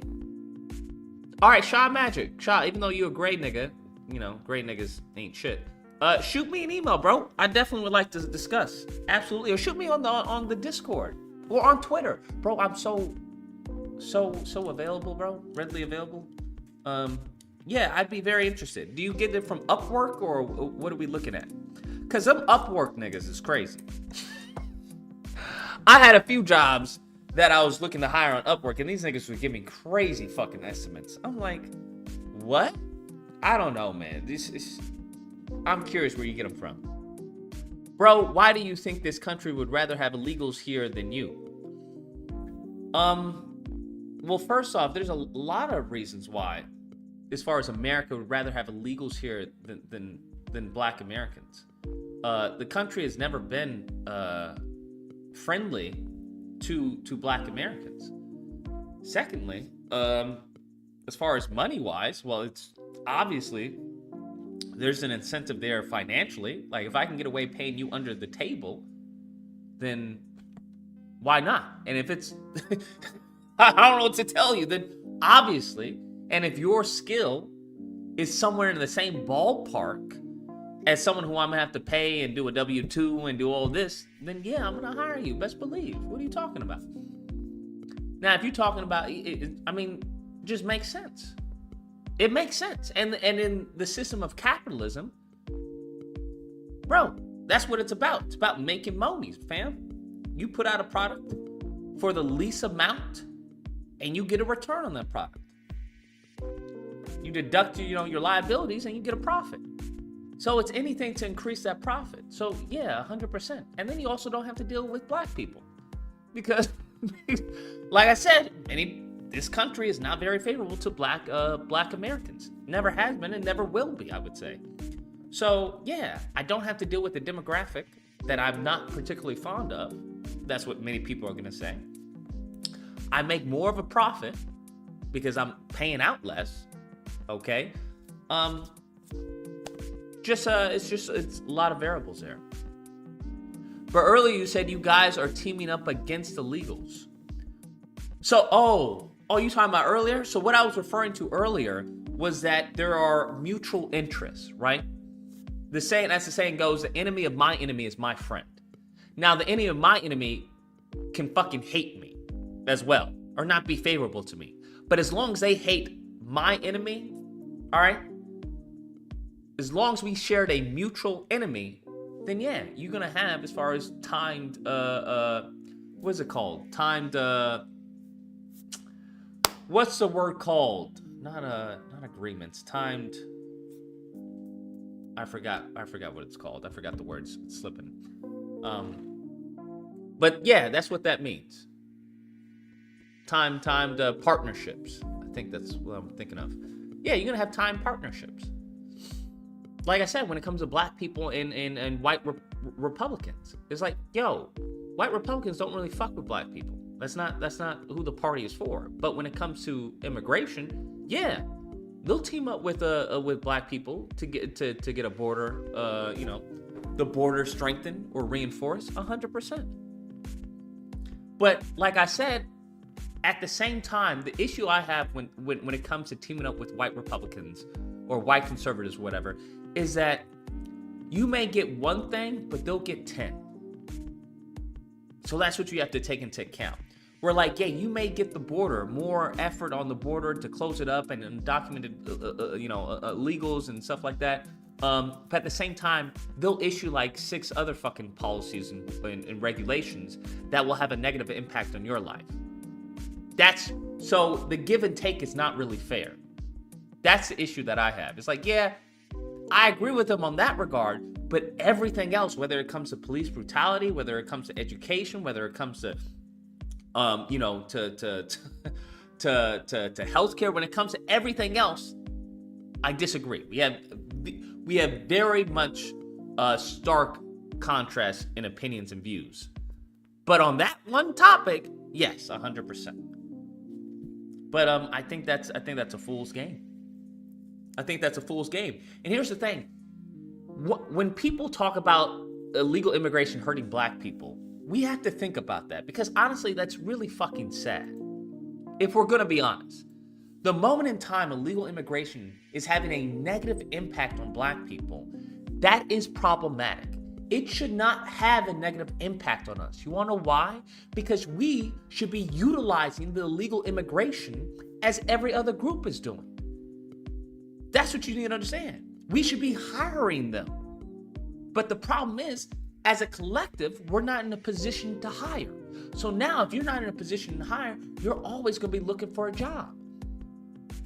And if you're always looking for a job, well, now you're gonna be competing. And if you're competing with another group of people who are maybe slightly more skilled than you, or hell, maybe they're just as skilled as you, or hell, maybe they're less skilled than you, but they're coming at a lower pay, then in the system of capitalism, you will always get fucked. You will always get fucked. Because that's how the system works. So when people talk about, I just find it funny when, conservatives talk about, look, illegals is hurting black people. And it's like, but why is that? Is it possibly due to the systemic racism that we have faced in this country as a collective? But I think that's the problem, because in many groups they are exploiting the illegals that are coming in here for their profit. But the thing is, listen, if you have a bunch of people who want to work but you don't have anything to funnel them through, then what are we talking about, right? So I think it goes back to creating industries or industries of opportunities of investment that you can funnel this working class or this illegal class through. Whether or not they get citizenship, they do a pathway to citizenship, or they get yeeted, you still get your profit. You still get a W. But that's not how the collective is working right now. Now you're competing with them. And that should not be the case. That should not be the fucking case. And because we are, given the pride that we have as a collective due to what we've had to deal with in this country, well, guess what? These motherfuckers don't have that same pride. Because you may have pride given to what your ancestors did or what you may be going through currently, but that's nowhere near what they're going through. They eating on the ground with dirt and mice. So if you have two people and one of them is willing to die to win the fight, that other person's always going to lose. Just is what it is. So, unfortunately, we placed ourselves in a very precarious position in this country and in this economy. So you believe racists will team up with you? They have. They have before. They did it when it came to Trump. They've done it on several issues. The issues is not whether or not, you have to understand, they may despise you, but if they can win or get you to get on their side without having to do anything, they absolutely will. Why wouldn't they? They have nothing to lose. There's nothing for them to lose. Because they gain more from it than we do. They gain more from it than we do. So why wouldn't they team up? Or why wouldn't they be as far as amicable for a short duration of time? Like if you and a Klansman are both about to have your head chopped off by a crazy serial killer, unless you're unreasonable and just cuckoo for Cocoa Puffs, you're gonna have a short period of partnership to get you both out of there, or at least one of you, because you want to increase your chances of surviving. Unless you're like, fuck it, we're both gonna die. Sure, that's a possibility. But hey, I know you hate me and I hate you, but listen, we both about to get, disemboweled, so we gotta figure some shit out. Oh yeah. During tough times, you'd be surprised how many enemies turn allies for short periods of partnerships. It just is what it is. A lot of white folks are siding with Hispanics. I don't know what that means in terms of what. You might as well open up the phone line so Kenny Fig can call in. I believe the phone lines are open. Phone line should be open. Any event, it was effective. If you want to call The slap was effective because, man, that thing is going to be. They're giving them housing, money. Oh yeah, 100%. Now the white liberals, absolutely. But I'm not talking about the white liberals. Convicting the white liberals not to embrace illegal immigration, that's a fool's errand. That's not going to happen, right? That's not going to happen. It's just not going to happen. I just came across this on Twitter, where importantly, if you haven't listen to this. This is wild to me. I don't know if y'all can hear this, but most importantly, if you have an extra room or suite in your home, please consider hosting a family. Safe housing and shelter is our most pressing need. Become a sponsor family. You can contact the Brazilian Worker Center for more information on how you can step up if you're willing to have an additional family be part of your family. If you're a local official, a college president, a business owner, or a faith leader with an available building or space in your community, please work with us to offer it as a shelter site. If you're a social service provider, please consider becoming an emergency assistance homeless shelter provider. Our resources are stretched thin there as well. And if you're a hotel or a motel owner, consider opening it up for emergency assistance. If you're a landlord or a property owner, we can use you too and connect you with service providers to help transition families into permanent housing. Everyone has something they can offer. There you go. So yeah, I know. You don't have to tell me, I know. Just because I don't speak about it doesn't mean I'm ignorant to it. But yeah, I know. I'm very aware of it. But you also have to understand, they put them in a position where they had to act. Never in the history of this country that I'm aware of has black people put this country in a position where they had to act. They haven't done it with the Democrat Party. They haven't done it with the Republican Party. But if you have an influx of illegals who are coming here, they are forcing they're forcing the party to act. And this is the same party who was talking about DACA. Hey, we're here for illegals. Hey, nobody's illegal. We're all Americans, or we're all people, blah, blah, blah, blah, blah. So now they are now forced in a position where now, hey, you got all these people, you got to put your money where your mouth is. Just is what it is. But like I said, I don't, that's not even an issue to me right now.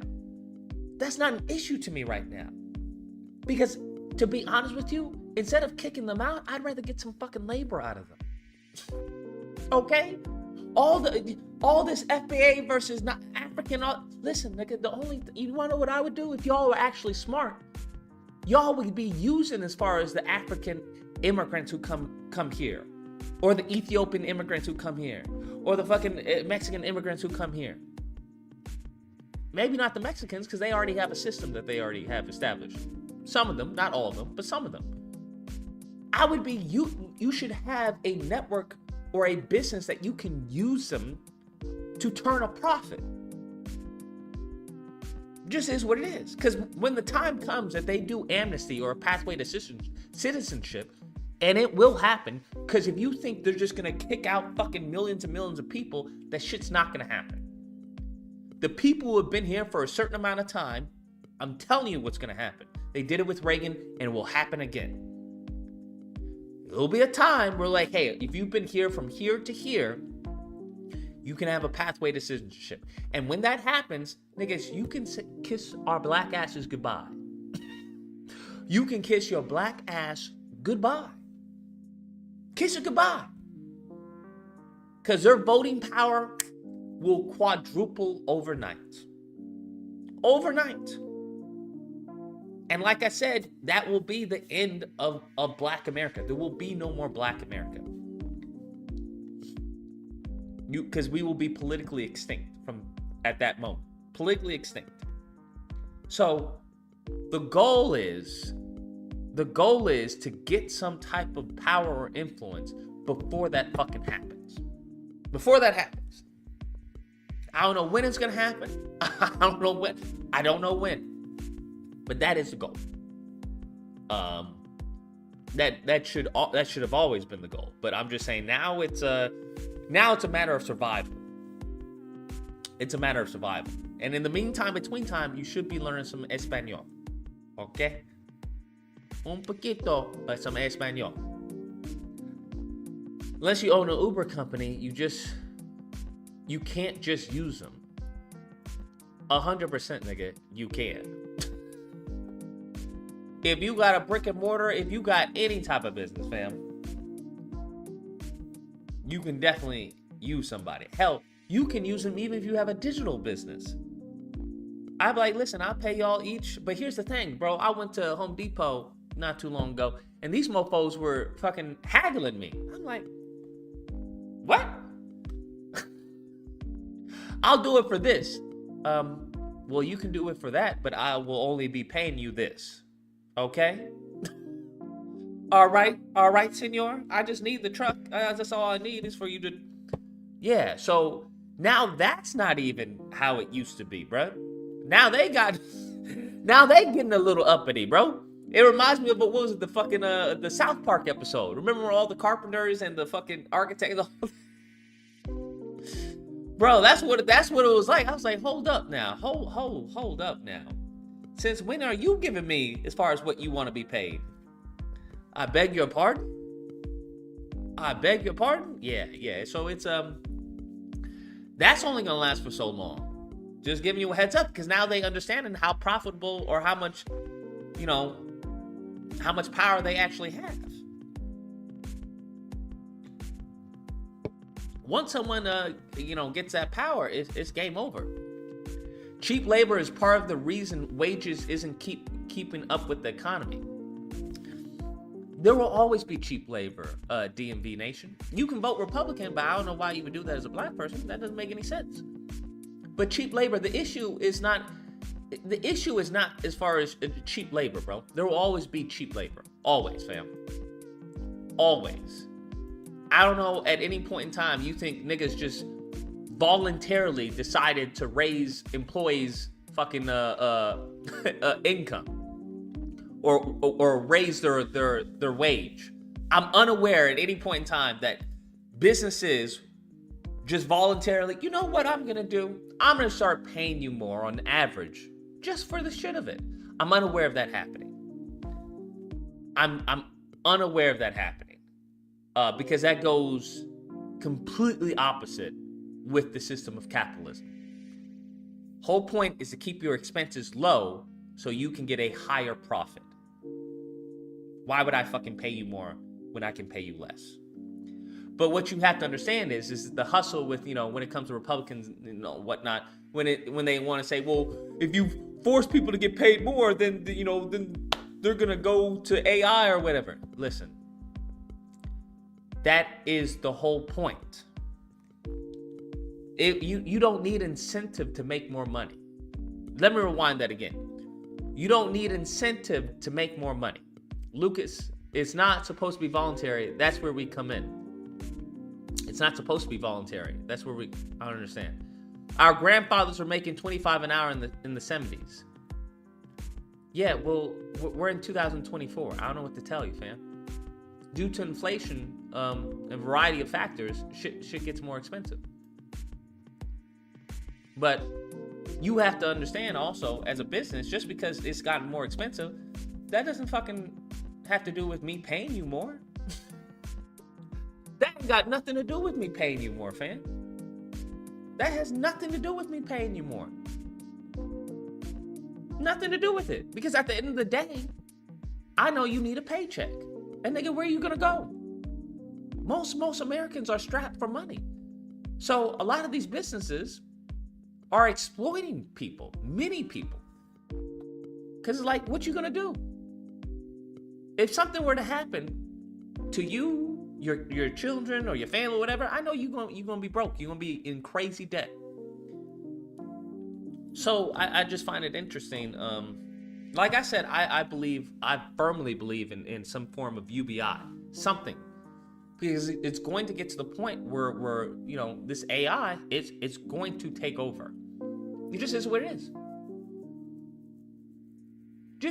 People don't think about AI like I think about it. Like I said, I saw this and you already know how I feel. I already told you guys, like, my goal, I won't say my goal, but I absolutely see a business creating just a whole, how they have like U-Haul? But instead of U-Haul, you just have a little bunch of incubators. And in these incubators, this is my business, don't steal it. But what I would do is I would offer people, hey, I can put you, once we get into the point where the virtual world is indistinguishable from the real world, bro, I would buy up a whole bunch of U-Haul storage, right? Buy up a whole lot, and then just have a whole bunch of incubators, right? And we'll get you on a plan. You can fully escape this world and be fully and wholly immersed in whatever world you want to be in. Whatever world you want to be in. And we will take care of your body. We'll make sure you're showered, right? We'll time it as the same time you go and shower in the virtual world, we'll shower you in the real world. We'll make sure you're clean, right? So you're not funking up the place. Absolutely, I just have a bunch of pods. A bunch of pods. I'm telling you, that's $1 billion idea. Because there are millions and millions and millions of people who would fucking take that. 100%. And as long as the check goes through, as long as the check clears, I'd find some way for you to make money while you're in the virtual world, right? Because that's how you pay me. And I do it through crypto, whatever you want, wireless transfer, whatever. So you would have a virtual world. You would just live in the virtual world. I'm telling you, bro. Now you can come out anytime you want, but why would you? Why would you want to come out of the virtual world? Because at one point in time, you're gonna get lost, where you're not gonna want to come out, or you're not gonna be able to tell the difference, and you won't want to tell the difference, because there are a lot of people in pain, and people don't want to be in pain. People don't want to be depressed. People want to be, the superhero or whatever it is, or whoever they aspire to be, whatever it is. Mine is going to be just a fast track there. And it'll come at an affordable rate. It sounds sad. I know to you it sounds sad, but to me, bro, that's fucking legit. That's fucking awesome. It's fucking awesome. Because at the end of the day, how do you know you're not in a simulation right now? How do you know that you're not in one of my cubicles from the future? Okay, how do you know you're not in one of my cubicles from the future and this is just a replayed memory? This is a replayed memory. You don't even know. And every single time you go to sleep, I just give you a different memory. I push play on this one. Oh, what happened? Why is OBS reconnecting? What happened?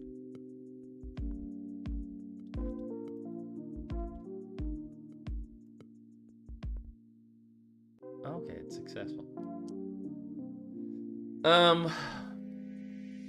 GC says that's Ready Player One and it's too late. They're making that into reality now. No, they're not making it into reality now. Not yet. Not on how I think about it.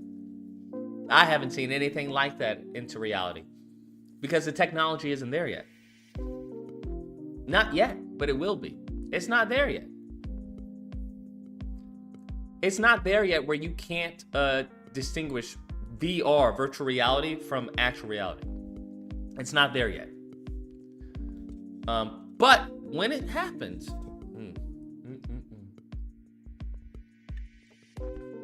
I'm just saying. Like, who's to say that it's not real? Like, if I were to show you a person, two women, and both of them look exactly alike, but I were to tell you that one is synthetic, that one I created, how many people do you think would really fucking care? Very few. There's niggas out there who are already fucking sex dolls as is, and they don't even talk or think. They just... I'm telling you, bro, I got a fucking vision for the future, bro. I got a vision for the future. Now, obviously, I'm gonna get flack from the people who say, oh, the same people who want to criticize AI art and shit like that. Well, why don't you just practice and stuff like that? And the religious individuals, oh, this is ungodly. They don't even have a soul. Fine. But once we get over that hump, bro, what are we talking about? What are we talking about? What are we talking about? Y'all think this shit is crazy? This shit is crazy? You think this shit is crazy? Imagine when I get access to this. Imagine when I get access to this. Fuck this, bro. Fuck this. Imagine when I get access to the fucking source. I get access to the raw source. All right? Because here, this can filter a few things here and there. But when I get access to the real source, nigga, you can't lie to me. You can't lie to me. Can't lie to me, bro. Access to the real source, and then I copyright all your memories that you experienced while in my cubicle. I'll call it something, I don't know, something that sounds good. Hope, the Hope Machine, or something like, I don't know, something like that. Bro, I'll have access to so many memories that I'll be able to use AI to create my own memories. Whereas, like, do you know what you want? It's like, okay, we'll give you this version. We'll give you the celebrity experience.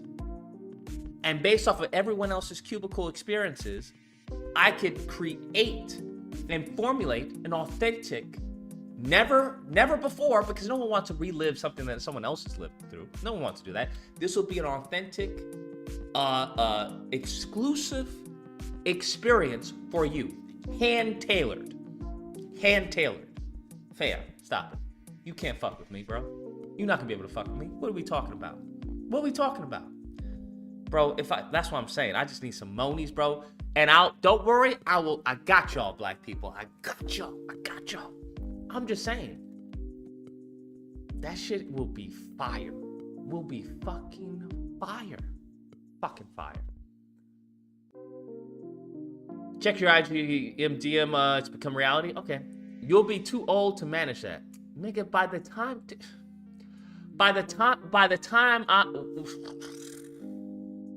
listen, nigga. What I'm talking about, by the time it comes to reality, nigga, age will be a thing of the past. Okay? Age will be a thing of the past. All right? If you want to get old, you'll be able to get old. Did you hear what I just said? If you want to get old, you'll be able to get old. If you want to stay in the current condition you're at, you could as well. You'll have to understand that age, all that shit, that'll be at the tip of our fingertips, bro. At the tip of our fingertips, bro. All this, you'll be too old, that shit, age. What the fuck is too old? That's why I'm saying a UBI. in addition to exploration. Because at the moment in time where niggas can't die, or they don't want to die, or they can prolong their life, you then have to think about Social Security. You have to think about the impacts that'll have on the workplace. You'll have to think of, bro, it will have a rippling effect, let's believe. And they already talking about, oh, the planet's it's overpopulated. Yeah, bro, I'm telling you, the government would subsidize me. Because you wanna know why? I'd be doing them a fucking favor. We clean up the streets. I'd be like, come on, homeless person. Take a dive into another world. Have you ever thought about it? Bruh. They would subsidize me, bro. They would subsidize me in government contracts. Because one place that doesn't run out of money is the fucking government. Because them niggas printed. Oh yeah, bro. Oh yeah. I'm telling you, I got plans, bro. I got fucking plans. Be amazing. Warner Bros. Has partnered with an AI company, Futureverse, to make Ready Player One a real thing. Do they mean as a game? See, this is what I'm talking about. Money fucking makes money. You heard all these ideas here, bro. But watch it be some fucking rich bastard who's like, you know what? Let's implement it. It's fucking bullshit. This is what I'm talking about. This is why once you become a certain amount of wealth, once you ascertain that amount of wealth, you just fucking double up, bro. You just double up. Because it gives you access to new opportunities, gives you access to new contacts, gives you it's just a whole different fucking world, bro. It's a whole different fucking ball game.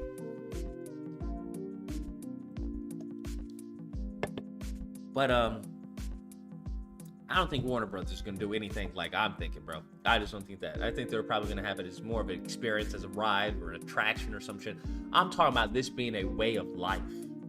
That's what I'm talking about. It being a way of life.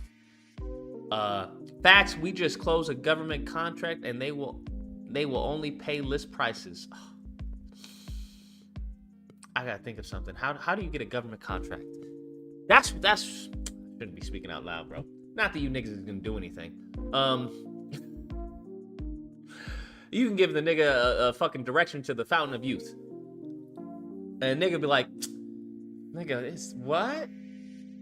10 hours? Nigga, I gotta go to work tomorrow. What? But yeah, that's the goal, is to get that, get those contracts, fam. That's where it's at. Young Treasy says, Lucas, there's an AI called Dudesy that just put out an hour-long stand-up as George Carlin. It's really good. Check it out. What? I've never heard of that.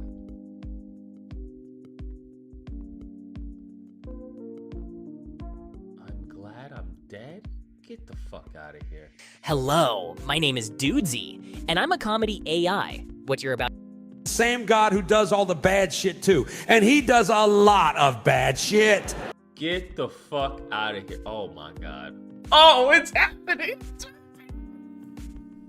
Oh my God. For those of you who don't know, or guys are out of the fucking loop, how'd you hear about that? Can you tell me, Young Treasy, how'd you hear about that? For y'all don't know, the best thing I can give you is, what's that game called?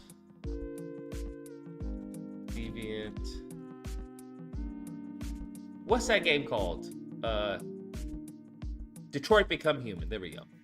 The best thing I can do for you is to have you play Detroit Become Human, bro. That's the only thing I can give you. That's the only thing I can give you. Detroit Become Human is going to be real life.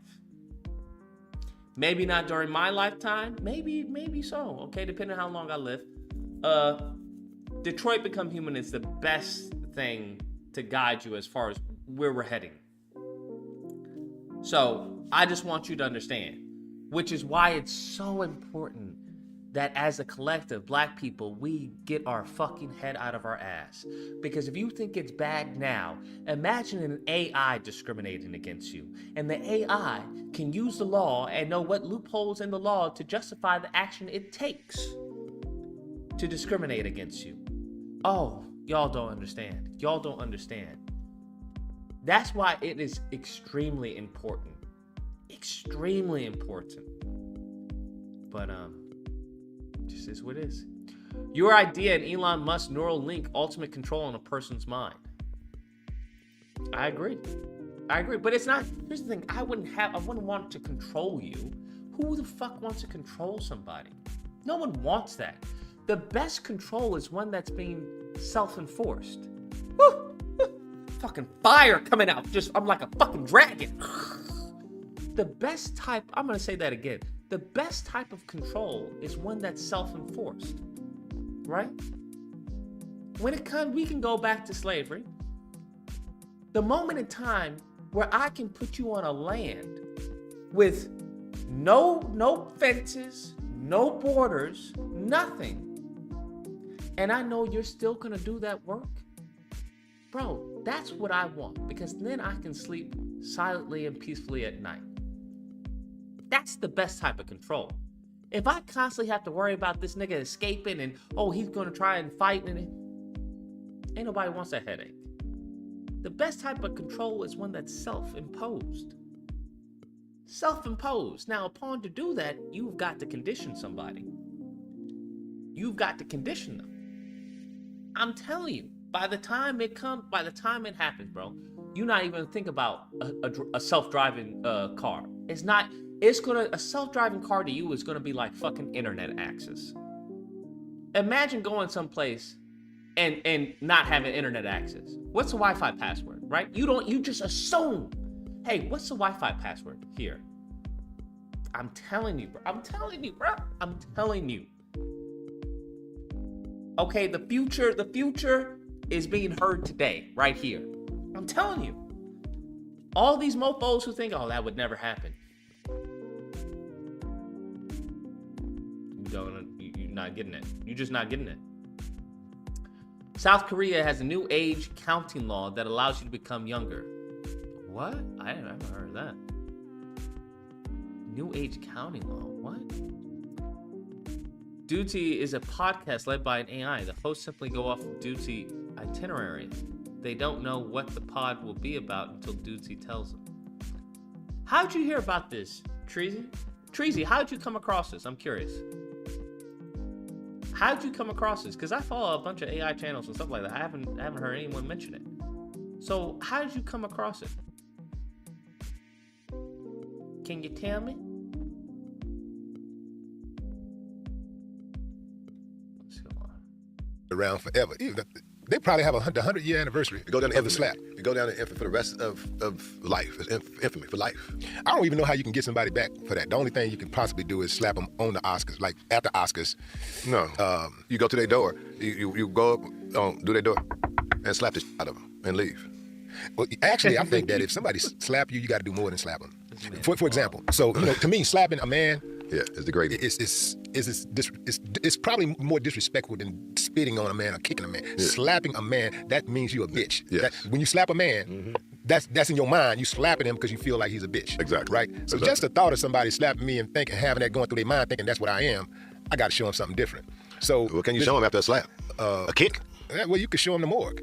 Yeah. You can show him now.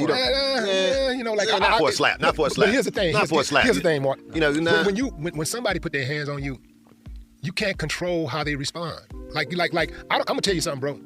I don't know what I would have done in that situation, in that exact moment.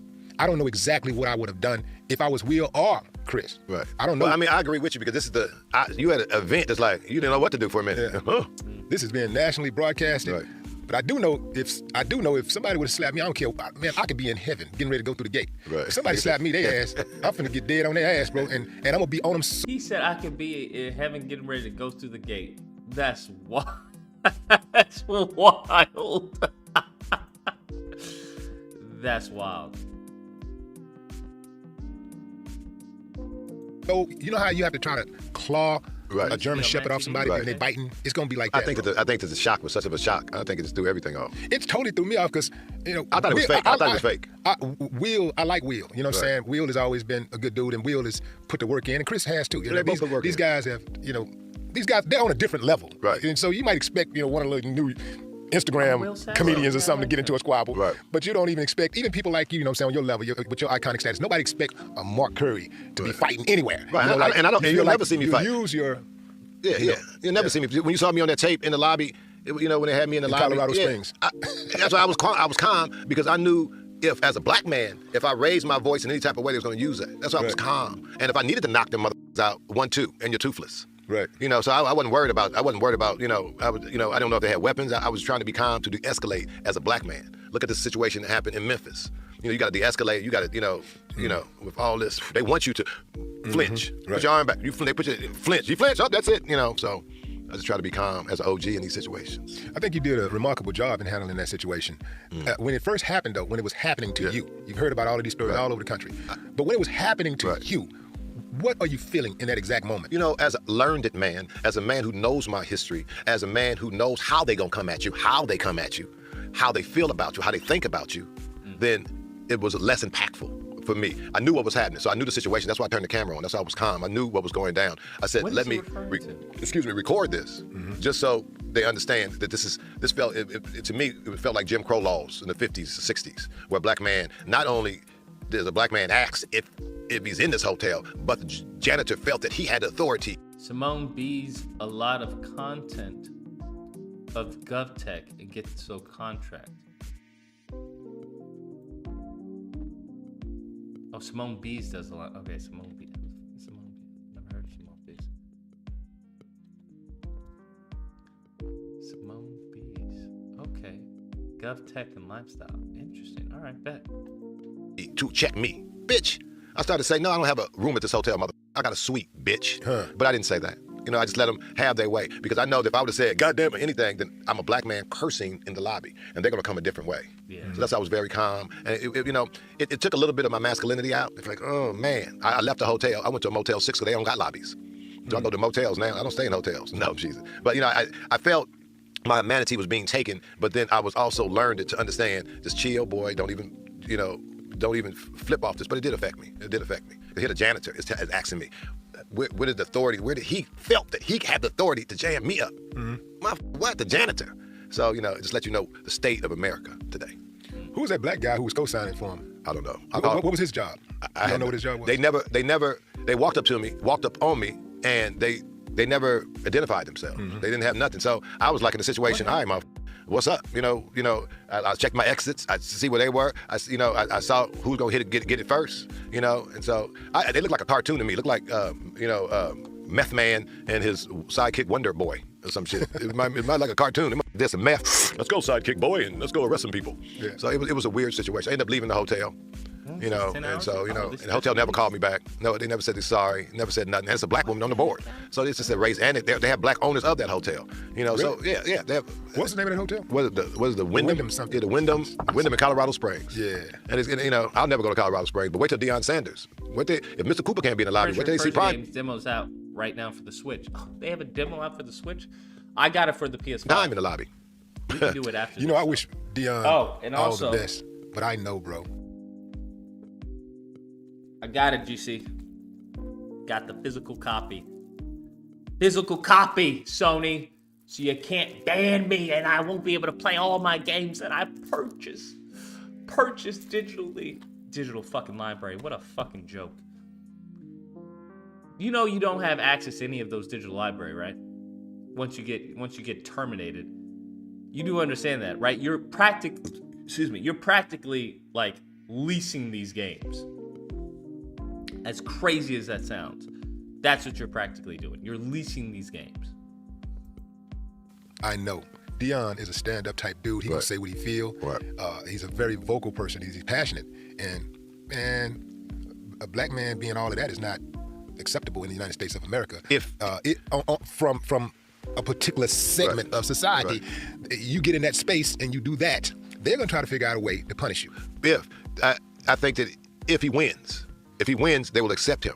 If he loses, they will degrade him. He's going to win, but the problem is that he has to be perfect. Yeah. You see, he has to be perfect, and he doesn't get a chance to tell off one of these racist ass people who are just hating just to be hating, or who feels offended that they ran the ball instead of throwing the ball on fourth down. Right. But, you know, It's gonna happen. Yeah. Gotcha. All right. Don't care anymore.